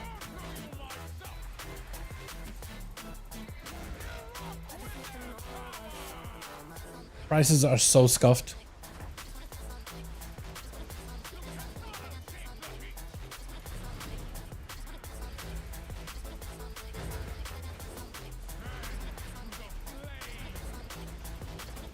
We may need one of these. Okay, don't use it yet though. Oh, wait, it just says crispy? I never heard her say crispy before. I don't think I've ever heard her say crispy like that. The way she says it too. That's so good. This boss is so good. Oh, I like this boss even more, man. I had no idea she says crispy like that.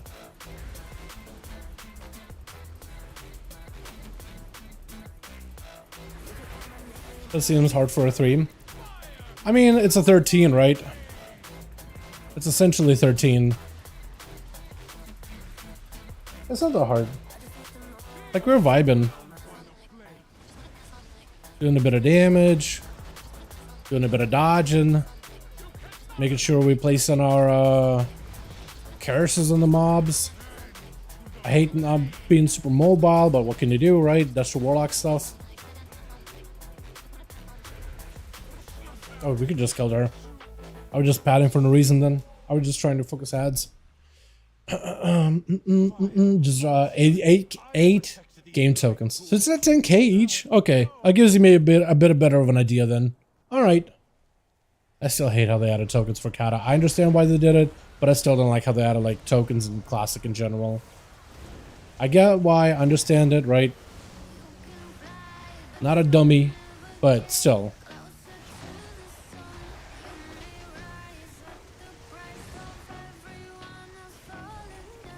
3 million retail? Okay, yeah. Yeah, so it's like when you told me the price on it of a token, that gives me like a barometer, I guess. That actually helps.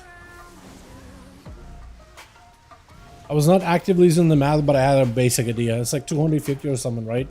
On live. I guess EU on NA is a little different. I'm pretty sure it's 270 or 250 on live. On US. I keep saying live.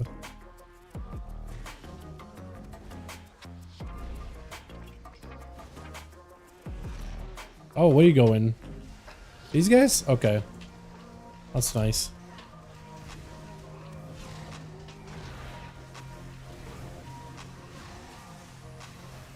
Oh, if only these mobs had an AoE knockback off of here, that would have been fun. Oh, please, no! My rain of fire! Wait, I forget I have a purge of my pet. I need to keep buying that some more time. That's pretty bad.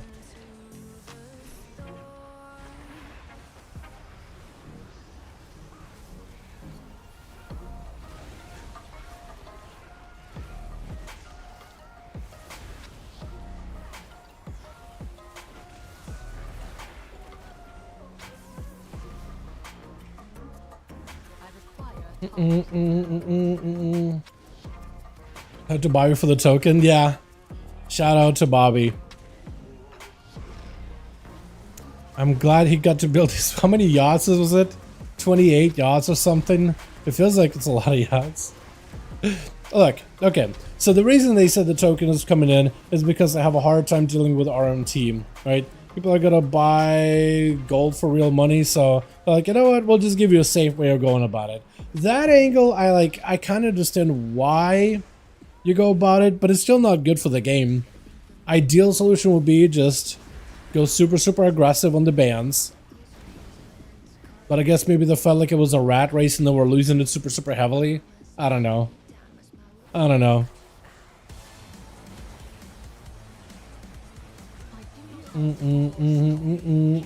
I imagine they could have done it differently then. What the hell? Okay. I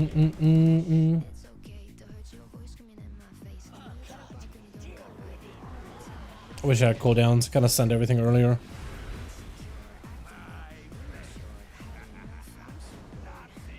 What the hell? Can I still hit you? Where are you going? Where are you? Okay, I guess I hit you now for a bit. I don't like that. Oh, okay. I'm good, right? I'm good. Mortar coil. But she's gonna hit me, isn't she?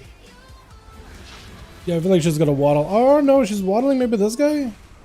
Oh, okay. Hold on, Shammy actually put on some numbers.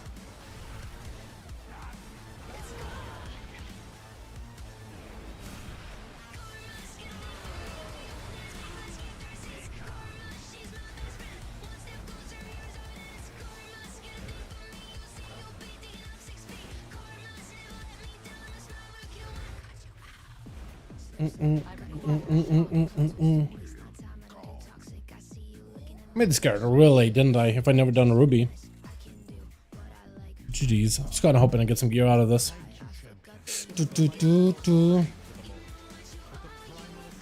I probably could be doing side the hierarchies than a +3 then.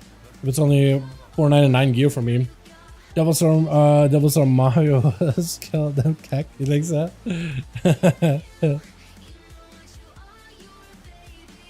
Everybody bailed, man. Insta. Alright, what else do we do, man? What else do we do? What else do we do for the day? What character have I not played in a while? I haven't played Hunter in a good second. Hunters all kinds of busted though, aren't they? I mean, like, in a weird way. Like, their tier set is all kinds of weird. Their newest tier set technically should have been really solid. But apparently it's so bad you don't really want to upgrade it until you get the highest animal version of that tier set. It's all kinds of weird, man. I was kind of hoping they would buff him by like a lot more. Where are they on damage, by the way? Oh, so what do you guys think about my onesie? I think it looks fantastic. Wait, has this always been wobbly?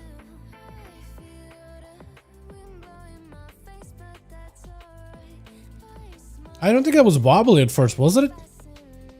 The backpack, little spines. Huh. Okay, I was on chum. I do. I have a lot of them.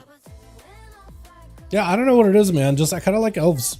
Like I like things with good mogs. I could have been going a bunch of dwarves if I really wanted to be like endgame min maxing, but dwarves don't really look that good. At least in mogs. I don't know, especially on alts, right? You might as well play something that's like you want to play and you want to get some mogs for. Simulation craft. Where are our classes at now?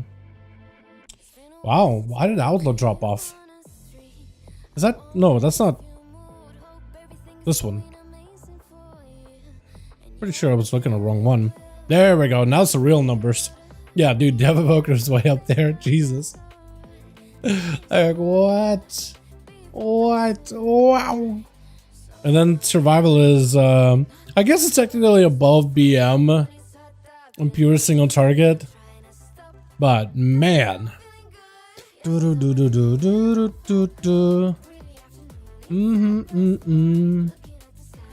wish you could see the sim in like a raid bots. Because it would look a little bit better. Ace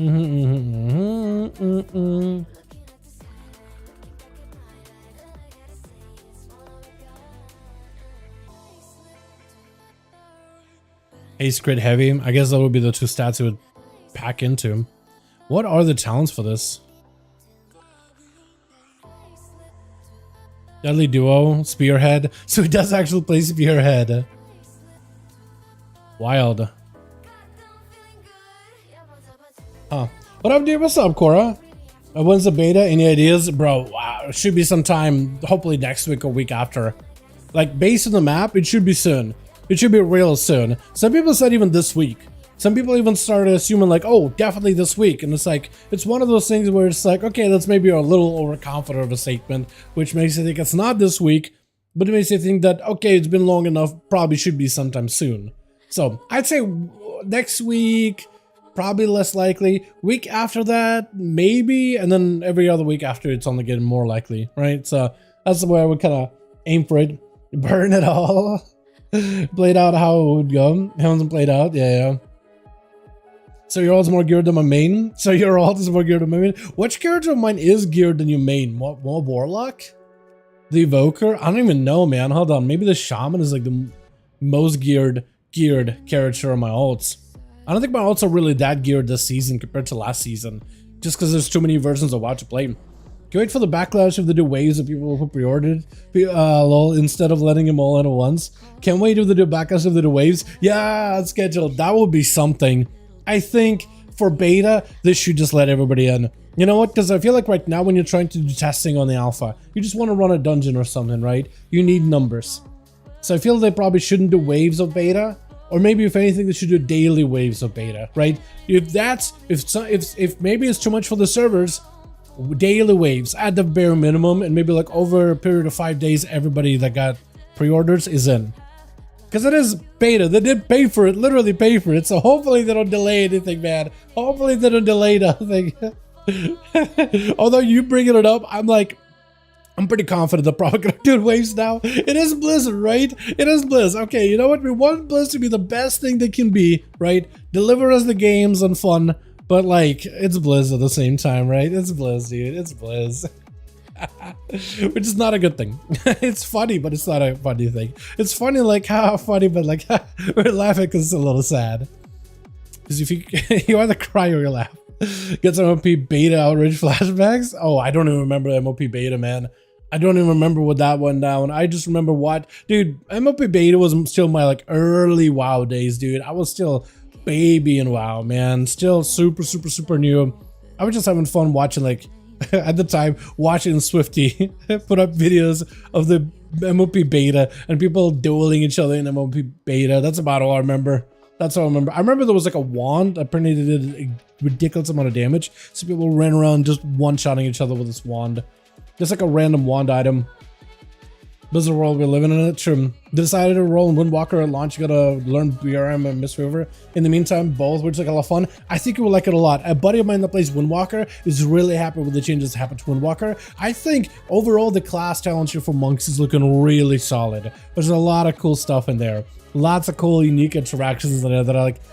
There's enough cool stuff in there that I'm really excited for monk in general.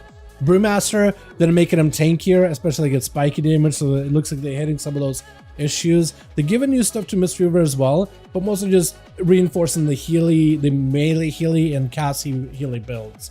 So nothing really super new. For Moonwalker is actually quite a change in the talent tree. There's a lot of new options and a lot of them look good.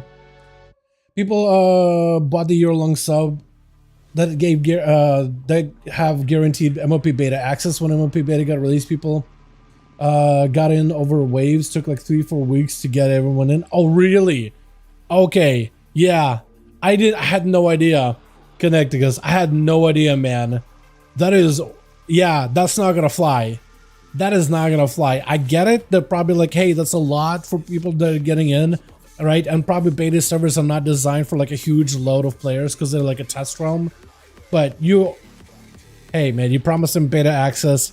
Everybody should be on at the same time, right? It's the way that they should think of it is a stress test, right? The way they should think of it is, hey, for us it's also a stress test. Things are going to be buggy. We're going to try to get things out of control, under control. But hey, welcome to the beta. This isn't a live game. This isn't promised functionality. This is for us to test stuff. Hey, get in, right? At the very least, maybe they should be like, hey, we're going to do them and do them in daily waves. If you have to do them by waves, do them daily waves. You can't do it over 3 weeks, over 4 weeks. That would be insane. That would be insane. Daily waves, right? Daily waves and whatever stuff you gotta actually launch in the build, launch it after the last wave gets in. Something like that. Definitely daily waves if they have to. Yeah, like if they have to, like there's gotta be like a better way, man. Yeah, now I'm actually kind of interested to see if they are gonna do weekly waves like MOP. Hopefully they'll learn the lesson, because that'll be kind of insane if it's like, hey, I know you got in, but you have to wait. It's like, what? That wasn't anywhere in like the little, you know how like when you buy like the Epic Edition or whatever, it's like there's a little like fine print or whatever, like, hey, you may not get in immediately kind of deal. That wasn't anywhere in there. That doesn't matter. Dude, BRM slacking the way it is in the alpha would be damn near immortal. Sticking the way BM. Oh yeah, no, it actually looks really, really good, Cora. It is looking really, really good. Like he gave him like an extra layer of defensives in the capstones. I actually have a video on it. I keep delaying it because there's so many other stuff in the alpha to talk about. Not like Monk is a I feel like I keep pushing Monk over to the side where I'm focusing on all the other classes. It's like, I want to talk about Monk, but it's like something always comes up in front of it. Where I'll have to check out War Within though. Me too, man. Watching Chris Metzen on that BlizzCon stage announcing the World Soul Saga, like, it's an ambitious direction they're going into, but I trust him. Out of all the people that Blizz, I couldn't care less. One person I trust, Chris Metzen. Like, having him be involved in a project, it gets me excited. That's just it. I feel like if anybody knows Warcraft, he probably does. Also, I'm playing through some of the storylines of War Within Alpha so far. Especially when you get to Ashka Head, like the final zone or whatever, the Rubian one. As you play it through that, like narratively, it's like, it's a little early, but I'm off the bat you're thinking, oh, Nerubians are all like just evil monsters or whatever, but there's like a society and whatever. It's kind of cool. And then there's a part where, I'm not going to spoil it, but there's a part where you get to meet a lot of characters that you'll find familiar that you met in older expansions. And they're all here for one reason or another. Of course, they're not telling us exactly why, but like there's going to be some story elements as to how they got there, but it was really cool. It was like, oh, all of you are actually like a bunch of characters, little characters that you would meet from older expansions, all here. It's actually really cool. It's actually really awesome. Really cool things. Very passionate man. Oh, for sure. For sure. I think it's really, really cool just like having him go into retirement, right? It felt like, oh man, end of an era. And then having him be coming back in, right? And then he's presenting the World Soul Saga 3 expansions. I feel like if it was anybody else on that stage, I feel like people would have been like, what the hell, 3? Oh, this is probably not good. This is weird. I don't know if I like it. And then would have talked about, 1, we go into War Within. Then we have the Quel'Tha Loss and Void. And then the other one, bringing back the Titans. I feel like anybody else on that stage wouldn't be able to sell it as well as he did. Again, it may turn out like complete crap, but like the way he sold it, he did a really good job. He did a really, really good job getting people like motivated. It was one of those moments where I'm like, I felt like I think he's a really good storyteller. Like, he has a really good charisma, great stage presence, and he's really, really good at storytelling. And like, I rewatched the, because, you know, I recorded the entire like thing because we streamed or whatever, and recorded on OBS, like the entire BlizzCon thing. I still have it. And like rewatching it, I forget when I was rewatching. It was like a bit ago now, but I was rewatching it for one reason or other. I think I was just trying to get some footage, but I decided I'm just gonna watch it. It was just nostalgic again. Just watch it again, and it's one of those things where it's like when the man starts talking, you just want to listen. You know what I mean? You just want to listen. You listen in. You pull in a little close. Metzen hype was real. It's the best, man. It is the best. It single-handedly makes me excited about the whole trifecta of expansions. We live in a society, lol. So pre-order the next pack. It's all good. It's all good. Probably it's a good idea not to pre-order games in general, unless you like I mean, I do it just for a job, right? And spend your money however you want to. But yeah, I feel like in general, outside of WoW, game pre-orders, I feel like have gotten a bit out of control, and I feel like it's not a bad idea like to wait until you actually buy it when it's actually close to release, because pre-ordering super close in advance, yeah, I feel like it's just an environment that has been created over the years. Unless you got the expendable income and that's just something you want to do on your own, do it. But it's usually good practice not to like fall into that hype, right? Let it be. Like, some people are gonna do it, doesn't mean you have to either. And I feel like that should be normalized more than anything. But that's just me. What time is it? 6:48? Because I got a raid later tonight. I gotta get some food in between. I've been mostly chugging coffee, and eventually caffeine is gonna wear off. I'm gonna be starving.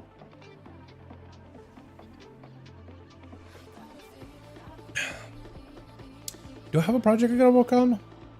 I was taking a look at the priest, by the way, and apparently Oracle is not finished at all. Or at least not finished, but there's like 2 talents that are just not in yet. I was about to do like a full like, hey, I'm gonna do an Oracle priest overview for hero specs, because I've been doing that recently. I love a lot of them. A lot of the hero talents that I'll take a look at so far. Oracle is not finalized though yet, and I feel like it just would be unfair for me to like start talking about it when not all the talents implemented. I didn't even realize not all of them are. Like 2 are gone or missing at the moment. For now at least. So it gets me a main for War Within. For a way to start now, please. Main to start and play into War Within. Mage, Warlock, probably Priest. I think I like Priest. Paladin. Here we go. That's some classes.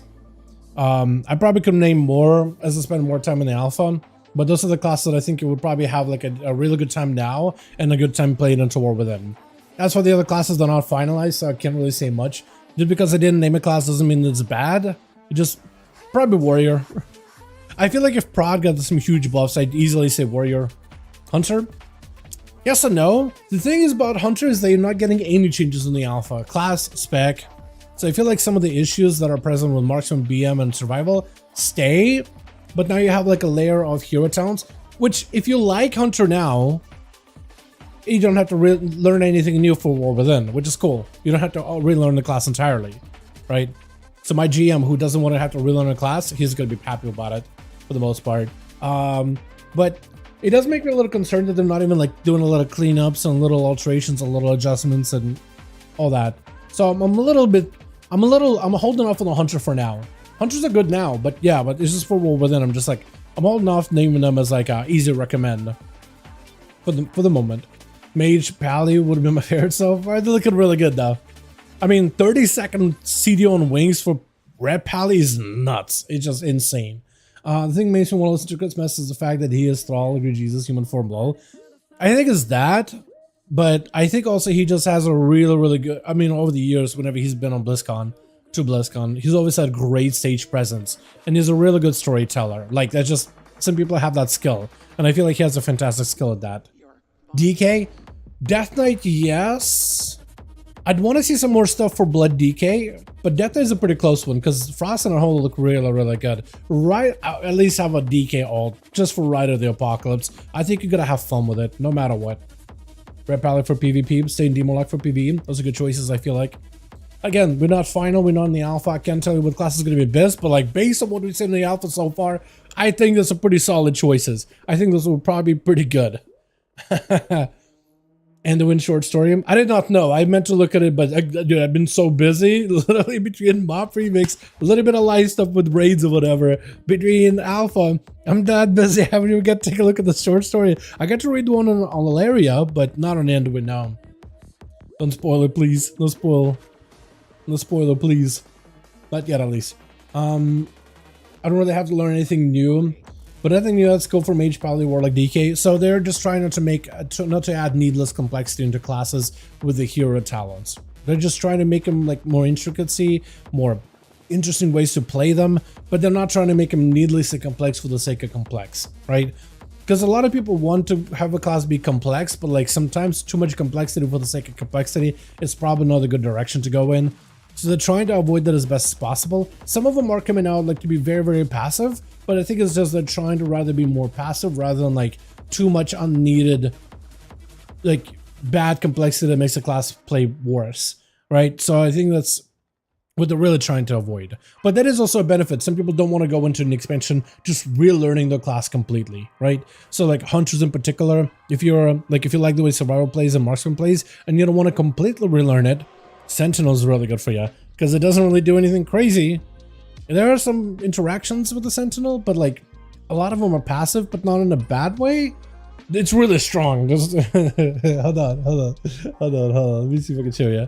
Yeah, like Sentinel is a pretty good example of like, just because it's simple doesn't mean it's a bad thing.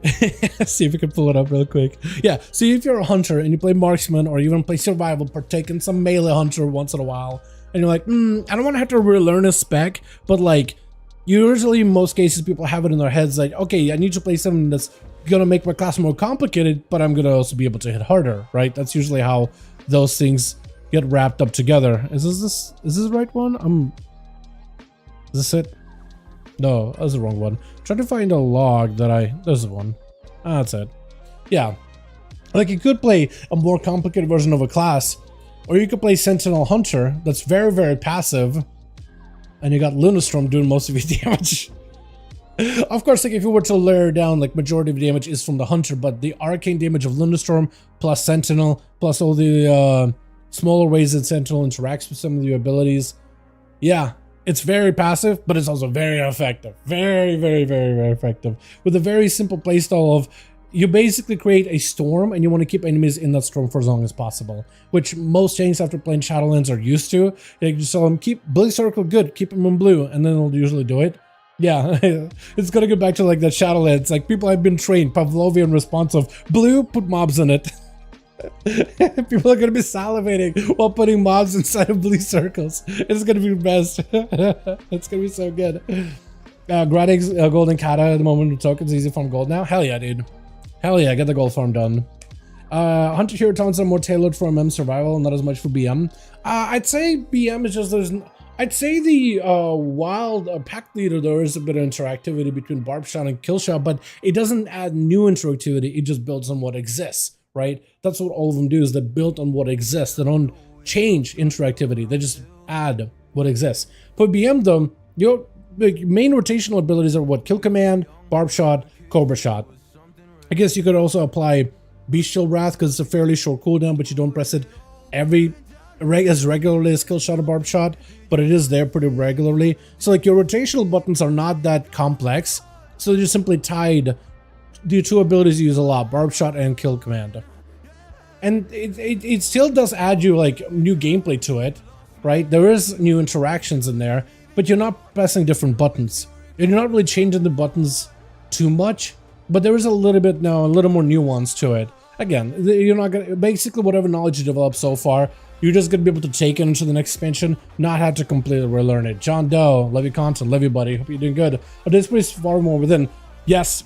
If you like Disc Priest in the way that it plays right now on live, where it's like an aggressive priest, right, mindbender, doing a bunch of damage, I think that one is still gonna be really, really solid, but there's gonna be opportunity for like more Healy raid-wide priest as well, between the Oracle, once it's fully functional with all the talents, and the Void one, because the Void Priest is cool, because not only can you still play Mindbender, but you can have this Mindbender that's a voidy one that casts from a distance, and you can still have him do cleaves and AoE, and set up for huge AoE windows off of a Mind Blast, which weaves so well into the whole, like, Mindbender, Shadow Covenant windows with Atonement. It's gonna be so good. I think you're gonna like it more. And there's like reinforcement where you basically do more damage, and it's like, okay, as a hero spec, I'm just gonna make Atonement healing better, so you can just focus on doing damage. It's so good.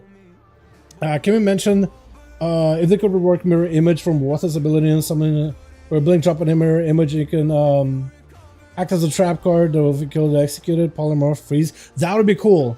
I wouldn't hate that. But you would have to do it basically kind of with something you do similarly to a Mesmer in Guild Wars 2. I don't know if you ever played Guild Wars 2, but they have like a class called the Mesmer, and they make images and of themselves. And in PvP, those images run around acting like players, and they'll use abilities kind of mimicking player movement. So sometimes players will like have to figure out, okay, which one is a real one, which one is a actual player, which one is an image. And if they attack the wrong one, they can get hit by like a stun effect or whatever. So that was a mechanic that we'll have to like try to find a way to incorporate into WoW. I don't think they'll be able to effectively do it, just because I don't think they want to blend like the lines between a player or an image. But they have the technology to do it technically. That would be cool, right? That would be awesome in PvP where images can do stuff. They do have stuff like, I think it is for Spellslinger, where you can spawn more images. But that's really about the only interaction I've seen with it. But that would be awesome. I think that would be cool capstone. I think that would be dope capstone where images are smarter. Because they already have the technology from Shadowlands, right? Torghast, where they made images smarter and they jump around like they're island NPCs or followers in a dungeon, like the dungeon followers or whatever. So they have that tech to be able to give them like cool abilities. Make them pretend and act like there's a player. I think that'd be dope. They would just need to basically in PvP give all those images the same health bar and the same name and the same set of buffs that the player has, right? So basically they're just mimicking the buffs. At least make it look like it's the same buffs. As long as they can add on or a weak card can't determine which one is real, which one isn't, that'd be cool. I just think right now there's a distinction between a player and an NPC, and there's too much of that in the game core. If they could maybe do it, but it's a lot of spaghetti code for them to have to get through in order to be able to implement that. That would be awesome though. Small trap card, it doesn't for PvE doesn't change anything but mirror image. Yeah, be amazing. Yeah, I think it'd be awesome. Like let's say if it's an enemy, right, that make it so that enemies, like if they target a mage, right, and use mirror image, if they're like, let's say charging up an attack on a player and use mirror image, they just basically shift the focus to a mirror image. They hit the mirror image with it. Or maybe if let's say it's an enemy that sometimes casts at the mage, they will also sometimes target the mirror images. And you could do like a trap card like, oh, if an enemy casts in a mirror image and there's a spell caster that kills it, the enemy is silenced. That'd be cool, because then you could take it in dungeons and you would just get random silences on like mobs or whatever. Or like a short stun or like a root or whatever the hell, right? Yeah, I think that could be done in dungeons just fine. Right, so enemies are more likely to attack images and cast at images and make it so that when an image fades, it can trigger a random effect on the enemy. I feel like for PvE that could work. For PvP it'll be a little bit harder, but for PvE, yes, I think that'd be awesome. I think that could be a cool capstone. Just a defensive utilitarian bonus. That'd be cool. Yeah, and they could even maybe make it so that these mirror images are more rambunctious, like they'll cast harder hitting spells while they're out for a short time, or at least like one. Just tuning or whatever. I think that'd be cool though. For dodges that would hit or restore full shield utility. Yeah, like they could totally get creative with a lot of the effects they could do. Yeah, they could totally get a lot of creative effects. It could be like, yeah, when a mirror image dies, when it dies, everybody in the party gets like a heal over time or something, or like an absorption shield or whatever. Or I don't know, maybe a spell reflect. That'd be cool. That'd be a little OP, but that'd be awesome though, right? Maybe we give it like a capstone. You have greater mirror images and you get like, I don't know, 3 of them still, but they act like players and will do his abilities, and like a modified talent, like they're more likely to draw aggro from casting abilities. And you can do like when an enemy kills them, they're either silenced or rooted, depending if they caster or not, or maybe like when the image dies, it gives the party a buff or something. That'd be dope. Yeah, I agree with that. Actually, that's a cool idea. That'd be cool. For PvP, I'd love that too, just because Mesmers works so well in Guild Wars. That would be cool if that was like a WoW thing where it's like, okay, now you gotta figure out who is a real mage, who is not a real mage. I feel like that would be cool. I just don't know how that would work with WoW's engine. With Guild Wars, it's like built from ground up to work like that. And Guild Wars, you literally can't tell who's a real player. I mean, you can when you play the game long enough. You can actually tell a difference to some degree, but like I remember playing it at the time and running into a Mesmer and they just split, and I just can't tell because everybody is jumping around like a player. I'm like, I can't tell. All of them beaming at me with a sword. I'm like, I can't tell who's actually hitting me, but only one of them actually is. Do you think that future WoW War Within Plus expansions would be the systems of WoW Remix SOD with gems, skills, armor sets? Do you think that the future of WoW War Within Plus expansions would be like the systems? Like, do I think that they're gonna do this gem system in the War Within? I don't think so. I don't think so. I feel like over the years, I mean, it'll be kind of weird if they end up doing that all of a sudden. But the reason why I say that is I feel like over the years, they've done borrowed powers for a while, right? Legion was an expansion where they've done quite a bit of borrowed power of an expansion. with artifact weapons, right? You get to play with them and you get to lose them. Not that fun, because then classes go back to 0. And then you go into BFA and there's Azerite gear, necklace, grinding for AP. And then you go back to corruptions later down the line, and you're very, very powerful as a character, and you go back down to 0, right? I think what players like for BFA and Legion and even Shadowlands is towards the end of an expansion, that is the strongest your character is going to be. But then it's like usually with the next expansion, you lose all those borrowed powers and you're back down to weak. What they're doing for Dragonflight is they're giving our characters strength and growth, but then we continue that growth into the expansion. So when the next expansion rolls around, we don't all of a sudden go from strong to weak, because we don't get to play with these busted abilities. But in this remix version of WoW, where we can grow super out of control, it doesn't matter because it's not our real character, right? That's for a limited time mode where they're absolutely busted. And then if you want to take the character to an expansion, it's like, okay, you understand you're going to be losing, shedding all those borrowed powers, and then you're playing the real game again, right? So I feel like it's them to be able to hit that dopamine rush when people get to play an overpowered character, because that's fun. It's just not fun going from like overpowered back down to weak and then having to regrind back down to being powerful again, where on live you have our characters now, and that power that we have now retains into War Within. You're just going to go stronger from there, so you don't have that feel of like, I got really powerful, now I'm weak, now I have to get back there again, when you just want to stay the same power, you know.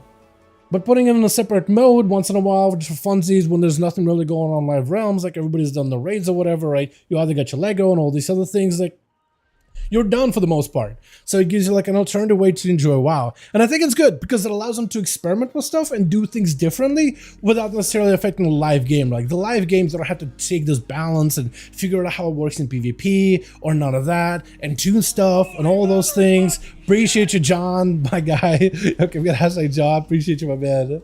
Thank you, thank you, thank you. Very, very generous of you. Thank you so much. But yeah, I think it's them being able to experiment and try different things and be wacky, right? Like Plunder Storm was another way to do some wacky stuff, because I think at the end of the day, people want Blizzard to experiment with things. They just don't want a lot of these experiments to always be like something that makes it into a live game, because previously, corruptions, you had to deal with it. That's part of the live environment, but you need to do a lot of grinding to get there. And then you're going to lose all those things, so they're going to go from the peak of very, very powerful back to weak, and then you have to work back up to being strong again. This way they can just do some experimental stuff. It's just there for fun. You don't have to play it if you don't want to, but it's just there. But there's also a lot of cosmetics for you to earn. You know what I mean? Multiple ways to play the game, level a bunch of characters. There's multiple reasons why you'd want to play. Whether you want to grow a powerful character or just get all the cosmetics. Multiple reasons to play. And experience the game in a different way, but also let that be wild, be a little wacky, which is fun. I always found it fun, at least. Activision, whatever had the nerve to mirror image next to Blinks refold immediately. Oh, that'd be dope, honestly. That'd be insane. Yeah, if you could do that for PvP in particular, or even PvE, right? Every image that dies, that gives you a lot of mobility. Activates whenever a trap is set, activate image. Dies up to X seconds, heroes in hard. Yeah. So you're already thinking of like how to like balance it. Yeah. That's usually how I do it when it comes to like coming up with new abilities. I'm like, but how do you balance it so it's not too overpowered? So it could actually work in the game. I do it all the time. What do you think will be getting more within beta? In 2 weeks we'll have a better idea. That's about all I can tell you. I don't think it's going to be next week. I don't think it's going to be in 2 weeks. It's maybe in 2 weeks. More likely in any weeks after 3rd, right? More weeks we go afterwards, we're getting closer to it, but it's like it looked like it should, like we looked at the roadmap earlier. I don't know if we can bring it up. Actually, yes, I can. Yeah, look at the roadmap. To me, this feels like, because it'll be on the center, right? On the center line here, not like on this edge, because here we are.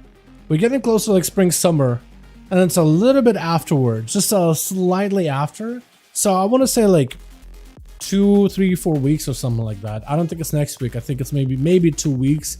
They'll have an announcement of like alpha on this day or beta on this day or whatever. But I'm excited for it. I think we need a big like influx of players. But also when we do get beta, that means pre-patch is getting even closer, which I'm excited for. That should be a lot of fun. Dynamic flying, guild updates, warband stuff, events. Oh, it's gonna be so good. It's gonna be so good, man.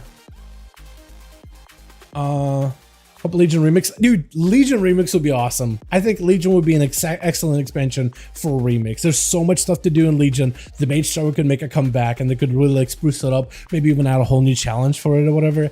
And raids would be really cool. You could do weapon thing, but not exactly artifact weapons. Or like right now, we like how we have cloaks for Mists of Pandaria. They could just do like you had a weapon that morphs into your class's artifact weapon when you change specs. And as you get more, instead of bronze, you could do like, I don't know, Sargerite or whatever Legion-esque currency you could do or whatever. Silver, I don't even know. You could just do normal silver, right? Bronze, silver, and you could do a bunch of different metals as you do more remix expansions. I think that one could be easily good because there's legendaries in the the Legion, and what they could do is make a bunch of, instead of like how you have gems that you put in the gear in Mists of Pandaria, you could just have our characters collect legendaries instead of gems. Right? Every piece of gear has some kind of an ability, and you just basically pick which one you want. Just us wearing a bunch of legendaries, just because it'll be like themed to that expansion. And you have the artifact weapon and all that. That'd be cool. Shoot that for the potential. They could probably do something with it, yeah, easily.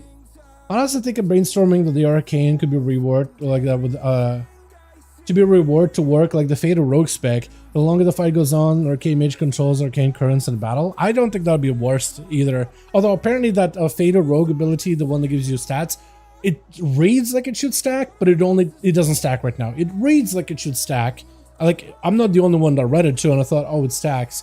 Everybody in Rogue Discord that read it, they're like, hey, it reads like it stacks. Right now it doesn't. We don't really know. Don't assume that it stacks. So it doesn't seem to stack. It seemed like it will get the buff once. Although I feel like it should stack with the way that, because like, I mean, 1% Versa, 1% crit, 1% haste, 1% mastery, 1% stamina, 1% agility, 1% leech, avoidance. That's pretty solid when you think about all the stats at once. That's a decent buff. But what if it did stack and it's something you grew stronger and stronger and stronger over time? I feel like that would be better. Because right now, if you tell me like, you got a 1% in every stat, that doesn't sound as exciting on a capstone compared to you got a 1% in every stack over a period of time, and that can stack multiple times over. So it's like, oh man, by the end of the fight, I'm like 8% stronger. That sounds badass for a capstone, but it's like 1% stronger. It technically is going to be like even 1% in all secondaries and primary is a solid gain for a lot of specs. It is a solid gain. It is actually going to make you a little stronger, but it doesn't sound as exciting as all the other capstones, right? Technically, numerically, it's good, but it doesn't sound as exciting. It'd be cool if it stacked. I feel like it should stack. I feel like it should. Makes kind of sense. And what they could probably do is make it do like 0.5%, but let it stack. And then it's like, so it's a bit of control to it, but like in a long-term fight, the rogue just scales out of control. I don't think that's the worst either. Like Storms are one. Yeah, exactly. Hot take, Deep Home was probably the best questing story experience in Kata. A lot of people apparently said that on Twitter. Yeah, I saw a lot of people tweet about Kata, and a lot of people like Deep Home. A lot of people like going back to it. They liked it a lot. Like, that's what I love about Blizzard lately experimenting so much. I think it's really good, Connect, because I like when they experiment, because sometimes they experiment and they come out with some banger content, and other times they don't, and that's fine. And I feel like at least as long as they get creativity and they're willing to experiment and try new things, I think it's a good idea. Because look, Plunderstorm came out, and a lot of people enjoyed that there was like a different version of WoW that's like a little more casual or whatever, with a bit of a PvP focus. It opens up an opportunity for them to do similar stuff like that in the future, right? Because why not? It was really good, and people kind of, I mean, I feel like if you didn't hate WoW PvP, there's like definitely a subset of people that hated it. But like even just grinding out all the plunder through PvE modes and just dying in a hurricane, like, people can still do it, especially after they increase the XP gain, doubling it. Yeah, a lot of people got the grind done, and it was really cool to get the rewards, and it was unique, right? And then they did the Mists of Pandaria thing with the remix right now. A lot of people have been vibing with it. It's really fun just going back to Pandaria zones and, you know, not worried about Mythic pluses and just doing old raids and grinding a character, right? It scratches those multiple itches of like perma grind, but also lots of cosmetics you can get, but also different experience for your classes, but also nostalgia of Mists of Pandaria. Just running around Thomas Isle is just super nostalgic for so many, dude. It is wild how good it is. Even just running through Siege of Argama, you just forget just how big some of those raids were back in the day. Like, we used to make them like that pretty regularly. Throne of Thunder into Siege was huge. That's a massive undertaking. Just the zones were insane. I like Plunderstorm, but for life of me, I could not do that farm. I enjoyed the hell out of it. It was I think the farm was really fun, but then I just kept playing even after the farm. But it was neat though. It was neat. I loved about Plunderstorm for the first 3 weeks. I mean, as a casual, I go back to WoW. It was a lot of fun, but not really details. Yeah, I feel that was a huge time commitment. It really was. I feel like they should have had double XP from the get-go just to make that like a little bit of an easier grind. And they did make some changes down the line to make that plunder grinding a little bit easier, right? So all the methods of getting plunder was really viable. They definitely made it easier and better over time. But yeah, some of those probably should have came in from the get-go. But you know how it is. New mode. They're having to fix stuff and adjust stuff. I mean, look at Mr. Pandora Remix. I mean, the amount of nerves I've done for all the farms has been kind of wild. Evening, but what's up, Jonathan? What I miss? You heading off? I should be. I should probably be. I got to raid in a bit, and I got to get some food too. New things, got to figure it out. Yeah, exactly. But it's would be nice if they had like figured out ahead of time, but they didn't test any of it ahead of time or anything like that. So then again, I don't even know. Even if they did test it, I'm pretty sure there would have been some things that would have missed. But like it worked pretty well for the most part until people found some bugs with it. But then again, it's gonna happen all the time. I feel like, you know what I mean? I don't know. It wasn't for me. I only played like 3 games and never revisited. Really, Plunderstorm. Really, I enjoyed the hell out of it. But I totally get it. I totally get it. I think a lot of my friends that, for me, what I was surprised by is a lot of friends that like play the game very casually or like more casually, like them rather just play like classic than like doing any kind of big grinds. They actually enjoyed Plunderstorm a lot. Even if they weren't great at it, they always had like a ton of fun with it. So like my friends that were like never really super competitive in WoW, like they like parsing in classic, but that's really about it, right? They're not like super competitive outside of it or try too hard. They enjoyed the hell out of it. So for me, it was kind of awesome. I know that there's definitely was a subset of people that didn't like it. I mean, if you went on Twitter, right, every day while Plunderstorm was active, people that don't PvP, they made sure their voices were known that they don't like Plunderstorm at all. But I don't know. I wonder if it was one of those things where it's like, to me, it made, and at the time made me feel like, okay, so social media doesn't like it, but like my friends internally do end up liking a lot of it, so I assume most people did, but I have no idea. I think it was successful. I think I would have been different experience with friends, but the entire yeah, I feel like with friends it was definitely a much better experience. Then again, any game is better with friends, but yeah, if you had like friends to play with or whatever, definitely would have made it better. I think for a lot of people, like they usually grind it out together. Not a lot of people I know that grind it out solo. I think people that complained a lot about it, most of them did spend a lot of the time, I think, as a solo. And if you don't enjoy PvP in WoW in any fashion at all, right, and you're trying to make heads and tails of this new mode, you probably had like a handful of back-to-back bad experiences with it. And it's like, okay, dropping us instantly. So I don't blame you. I think in general, any kind of game mode that has a, if you have a good friends that's played it, that's going to be hilarious no matter what. Yeah, friends definitely make even like the worst of games great. It's a fun time either way. Like you meet up for a beer and such to have friends said jokes. Exactly, yeah. But hopefully they'll have new stuff coming out that's more interesting. True, yeah, I hope Plunderstorm was not like the only thing they gotten. Some played maybe 5 matches and that was it, don't care for it at all. For sure. And I think they even said like they weren't sure. Well, I think even in interviews they said like, well, we expected maybe some people would enjoy it, like they added rewards or whatever, and they were surprised by how many people played it. Like, of course, there's going to be a subset of people that didn't. They thought that there was going to be a majority of people wouldn't play it, but they had a lot more people playing it than not playing it. From what they didn't reveal numbers, but the way that they talked about it, they were very surprised that it was successful. Like for them, I guess they had a bar of like, okay, if maybe this amount of people play it, then it's successful enough. And they probably overshot that bar. They didn't have like 100% people enjoying it, but more than they thought. So, yeah. The game Left 4 Dead was very good, amazing. Yeah, dude, Left 4 Dead was so good. Left 4 Dead was just a good game in general, but yeah, with friends in particular, it was awesome. Like when you would set up like big combo when somebody would be playing like the smoker, and you have 2 hunters swap in from the sides, and then if you're playing Left 4 Dead 2, if you could do that as a so you smoker down, somebody else like the last one, pull them back, and then if they, especially when you can't come back up, right, when it's just everybody got to jump off a ledge, you can't get back up. hit him with a smoker on the final guy that's like not gotten off their ledge or whatever. Just catch him. That's it. They were just done. 200 swoop in. Maybe get not the jackal. What is it? That little gremlin that jumps on your head, right? If you get that full trifecta for the rest of them, oh, it's over. It is over. It's so good, dude. There's so many strats that people played where you would just like really cheese it out. And in the first one too, there was like plenty of choke points too. Oh my god, it was toxic, dude. If you get somebody choke point, it was over. They're done. You got one with a boomer, right? Blow up. And zombies all rushing from the front and the back.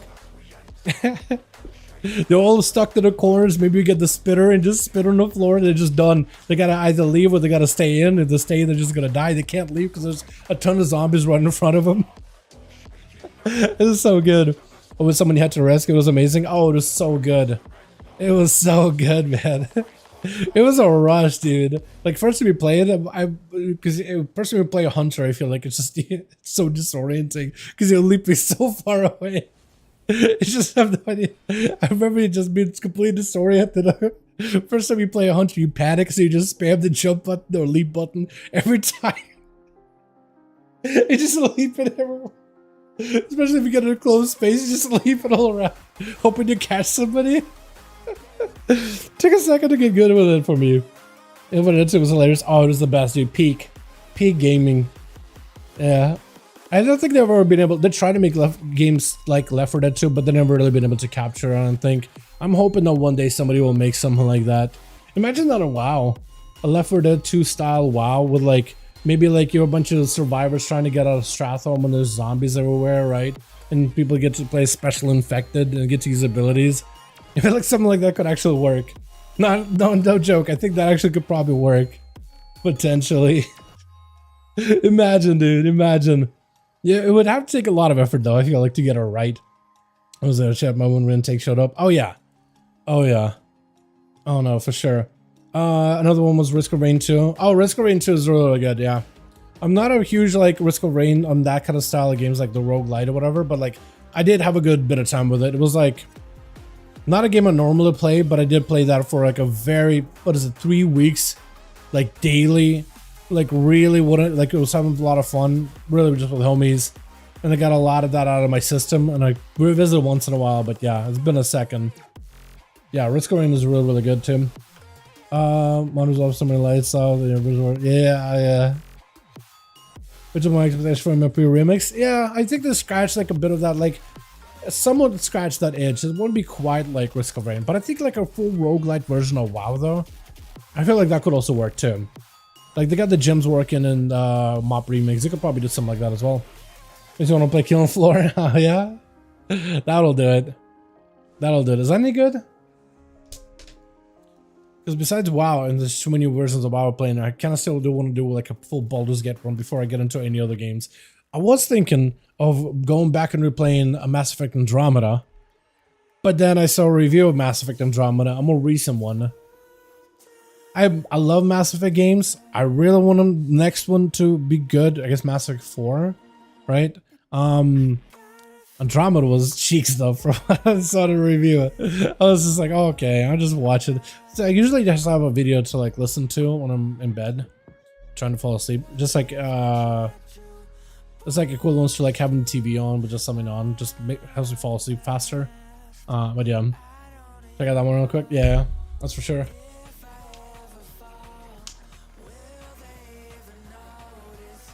Can't play zombie games that are arcane Treyarch zombies at all. Honestly, I've dumped way too many hours of Black Ops 3. Yeah, apparently I heard the new Black Ops, I guess, is going to be announced during Summer Showcase, and apparently zombie, at least it's a rumor, right? But apparently it's going to be a big focus on zombies, like revitalizing that, giving players like the more of like an original zombie mode, but like basically take the best parts of zombies, take the parts people didn't like. But yeah, talk about Outlast, could not pass him into that. Outlast was great. That was a hell of a game. That was a while ago, man. That was a while ago. June 19th, huge zombies trailer out today. Was it out today? Okay, I haven't even seen then. I guess I missed it out completely. Alright, well with that, boys, 7:20, I gotta get some food. I gotta get some chill. I gotta get some prep for the raid, because we are gonna be going back in and just, I guess trying to see if we can nuke Farak and Awakened. The first time we had Awaken, did not have enough gear. Nowadays, we should be able to get through, just probably should be able to one-shot Smoldy, one-shot, what's his face? Tindril? Literally drew a blank there on Tindril. And then should be able to get Farak. Thank you boys so much for going by. Appreciate you. You guys are wonderful, beautiful. Tomorrow, hopefully we'll get an alpha build if we didn't get one today. Or maybe we'll get one Thursday. So maybe we'll have a stream Thursday whenever we get a build. Yeah. Thank you all. You guys are wonderful, beautiful. I'll see you guys tomorrow. Alrighty. Have a wonderful evening. Peace.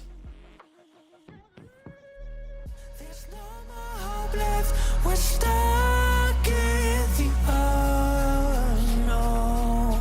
It's the only thing I know. If I ever fall, will they even notice? Never cared for a goodbye, Lord. I just wanna be